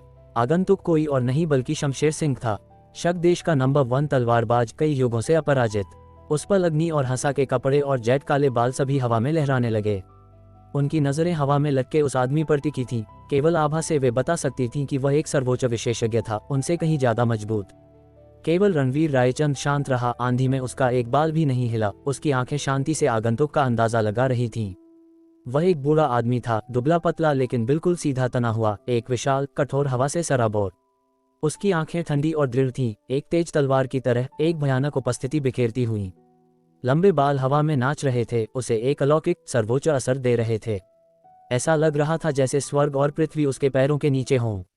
एक स्वाभाविक आभा जो केवल तभी पैदा होती है जब किसी की साधना और स्थिति एक उच्च स्तर तक पहुंच जाती है। रणवीर रायचंद, आखिरकार मैं तुमसे मिल ही लिया, बुजुर्ग ने कहा, उसे एक ठंडी घूर के साथ देखते हुए। तुम कौन हो? रणवीर ने उदासीनता से पूछा। रणवीर रायचंद, और तुम खुद को रुद्रधाम का स्वामी कहते हो। तुम उन्हें पहचानते भी नहीं, हमारे शक देश के सबसे बड़े तलवारबाज शमशेर सिंह, तलवार की विद्या में जिनका कोई सानी नहीं। पूरे शक देश के इतिहास में मुश्किल से मुट्ठी भर लोग उनके बराबर खड़े हो सकते हैं। वे मेरी बेटी इशिता के गुरु भी हैं। आज तुम्हें मारने के लिए बुलाए गए हैं। हर्षवर्धन नागपाल ने बुजुर्ग के जवाब देने से पहले ही बीच में टोक दिया, खुद को रोकने में असमर्थ।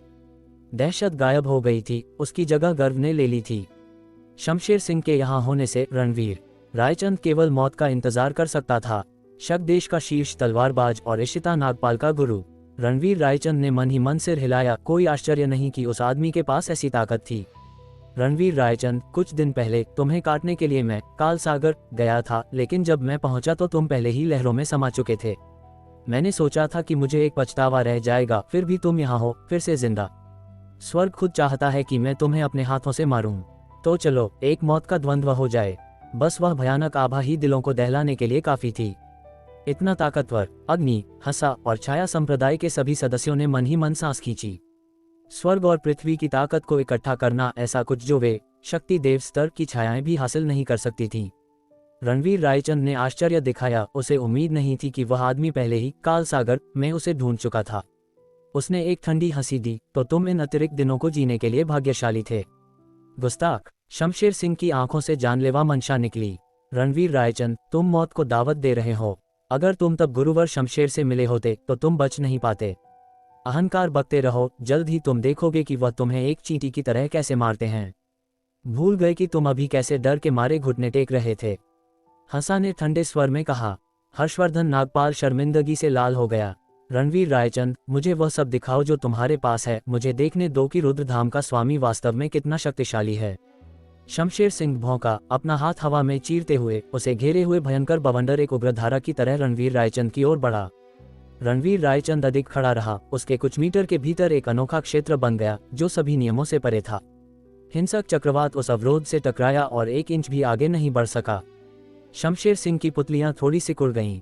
उसने अपने दुश्मन को कुचलने के लिए स्वर्ग और पृथ्वी की ताकत का इस्तेमाल किया था, फिर भी रणवीर रायचंद अछूता रहा। एक अदृश्य लोहे की दीवार हर हमले को रोक रही थी। शक्ति ब्रह्म स्तर की साधना। रणवीर रायचंद बुदबुदाया। जिस पल दूसरे ने वार किया उसने उसकी गहराई नाप ली थी। कोई आश्चर्य नहीं कि वह आदमी इतना आश्वस्त था, लेकिन केवल शक्ति ब्रह्म स्तर के लिए उसे मारना मुश्किल होगा। स्तर भेद से पहले भी द्वंद्व का परिणाम अनिश्चित होता। अब जब वह शक्ति ब्रह्म स्तर में प्रवेश कर चुका था तो शमशेर सिंह का काम और भी कठिन था। धड़ाम। रणवीर रायचंद ने कदम आगे बढ़ाया। जिस पल वह चला, एक बेजोड़ आभा फूटी जिससे आसपास का तूफान टुकड़ों में बिखर गया। एक विशाल जानलेवा मंशा फिर सीधे शमशेर सिंह से टकराए। इस शमशेर सिंह ने मन ही मन सांस खींची। रणवीर का आवेग जबरदस्त था। एक पल पहाड़ की तरह स्थिर, अगले ही पल ज्वालामुखी की तरह फटना। धड़ाम। बिना एक शब्द कहे उसने अपना हाथ उठाया और हवा में वार किया। यह एक तेज तलवार की तरह था, ठंडा और चमकदार। कड़क कड़क। शून्य लोक खुद ही चीर दिया गया, जिससे चकनाचूर होने की आवाजें निकलीं। रणवीर रायचंद ने अपनी ओर आती हथेली को देखा, पूरी तरह से शांत। केवल अंतिम क्षण में उसने इत्मीनान से अपनी मुट्ठी भींची। चटक चटक। उसकी उंगलियों के पोसू के चने भुनने की तरह चटके। प्राण शक्ति से सशक्त हड्डियां अचानक बल के साथ विस्फोट कर रही थीं। सन। उसने मुक्का मारा। प्राण शक्ति हिंसक रूप से उमड़ पड़ी। बैंग। एक कान फोड़ देने वाला धमाका किसी तोप के गोले की तरह हुआ और शॉक वेव्स हर दिशा में दौड़ गईं। अग्नि, हंसा और छाया संप्रदाय के सभी सदस्य पीछे हट गए। ऐसी टक्कर का केवल आफ्टर शॉक ही घायल कर सकता था। हर्षवर्धन नागपाल, जो कोई साधक नहीं बल्कि एक साधारण आदमी था, प्रभाव से खून थूकने लगा। दर्द को नजरअंदाज करते हुए उसने अपना सिर ऊपर उठाया, केवल उसकी आंखें जमने के लिए। एक आकृति पीछे की ओर फेंकी गई थी। वह शमशेर सिंह था। नामुमकिन। वह चिल्लाया। उसके चेहरे पर अविश्वास लिखा था। शक देश का निर्विवाद नंबर 1 तलवारबाज, इसकी मार्शल दुनिया की एकमात्र जीवित किंवदंती, जिसकी शक्तिशाली ताकत ने बिना किसी प्रतिद्वंद्वी के दशकों तक वाणिज्य और युद्ध दोनों पर प्रभुत्व जमाया था, अभी अभी रणवीर रायचंद द्वारा पीछे खदेड़ दिया गया था। यह पागलपन था। कुछ भी नामुमकिन नहीं है। हमारे संप्रदाय प्रमुख की ताकत ऐसी नहीं है जिसका मुकाबला ये शमशेर सिंह कर सके, हंसा ने गंभीरता से कहा। संप्रदाय प्रमुख? तुम छाया संप्रदाय से हो? हर्षवर्धन नागपाल चिल्लाया। वे रणवीर रायचंद के तहत एक तुरुप का इक्का थे। बहुत कम लोग उनके बारे में जानते थे और उससे भी कम लोगों ने कभी किसी सदस्य को देखा था। कोई आश्चर्य नहीं कि वे इतने दुर्जेय थे। वे छाया संप्रदाय से आए थे। फिर भी ये दावा करना कि शमशेर सिंह पहले ही हार चुका है, जल्दबाजी थी। अभी तक केवल एक चाल, अंतिम परिणाम निश्चित होने से बहुत दूर है। हर्षवर्धन नागपाल ने पलटवार किया, हंसा और अग्नि ने उसे नजरअंदाज कर दिया। वह एक चलता फिरता मुर्दा था। उनके संप्रदाय प्रमुख का एक आदेश और वह मर जाएगा। उन्होंने केवल इसलिए हमला नहीं किया था क्योंकि हर्षवर्धन नागपाल चींटी की तरह कमजोर था, पूरी तरह से हानिरहित। वे जब चाहें उसे मार सकती थीं। एक रात, एक कुल और इतिहास मिटा दिया गया। रायली का किला गिरा, 4 शूरवीर कटे और पश्चिम में पहली बार डर का नाम दिया। लेकिन असली कीमत तलवारों से नहीं आई, 3 चीखों से आई। अनंत अंधेरा। जब यह नाम किल लिस्ट में लिखा जाता है तो समय रुक जाता है और मौत रास्ता चुनती है। फिर भी वह नहीं रुका। शक देश में कदम पड़ा। नागपाल घुटनों पर आए और जब दुनिया ने सोचा कि अब कोई रोक नहीं सकता, तब रणवीर ने शक देश के नंबर 1 तलवारबाज को पीछे धकेल दिया।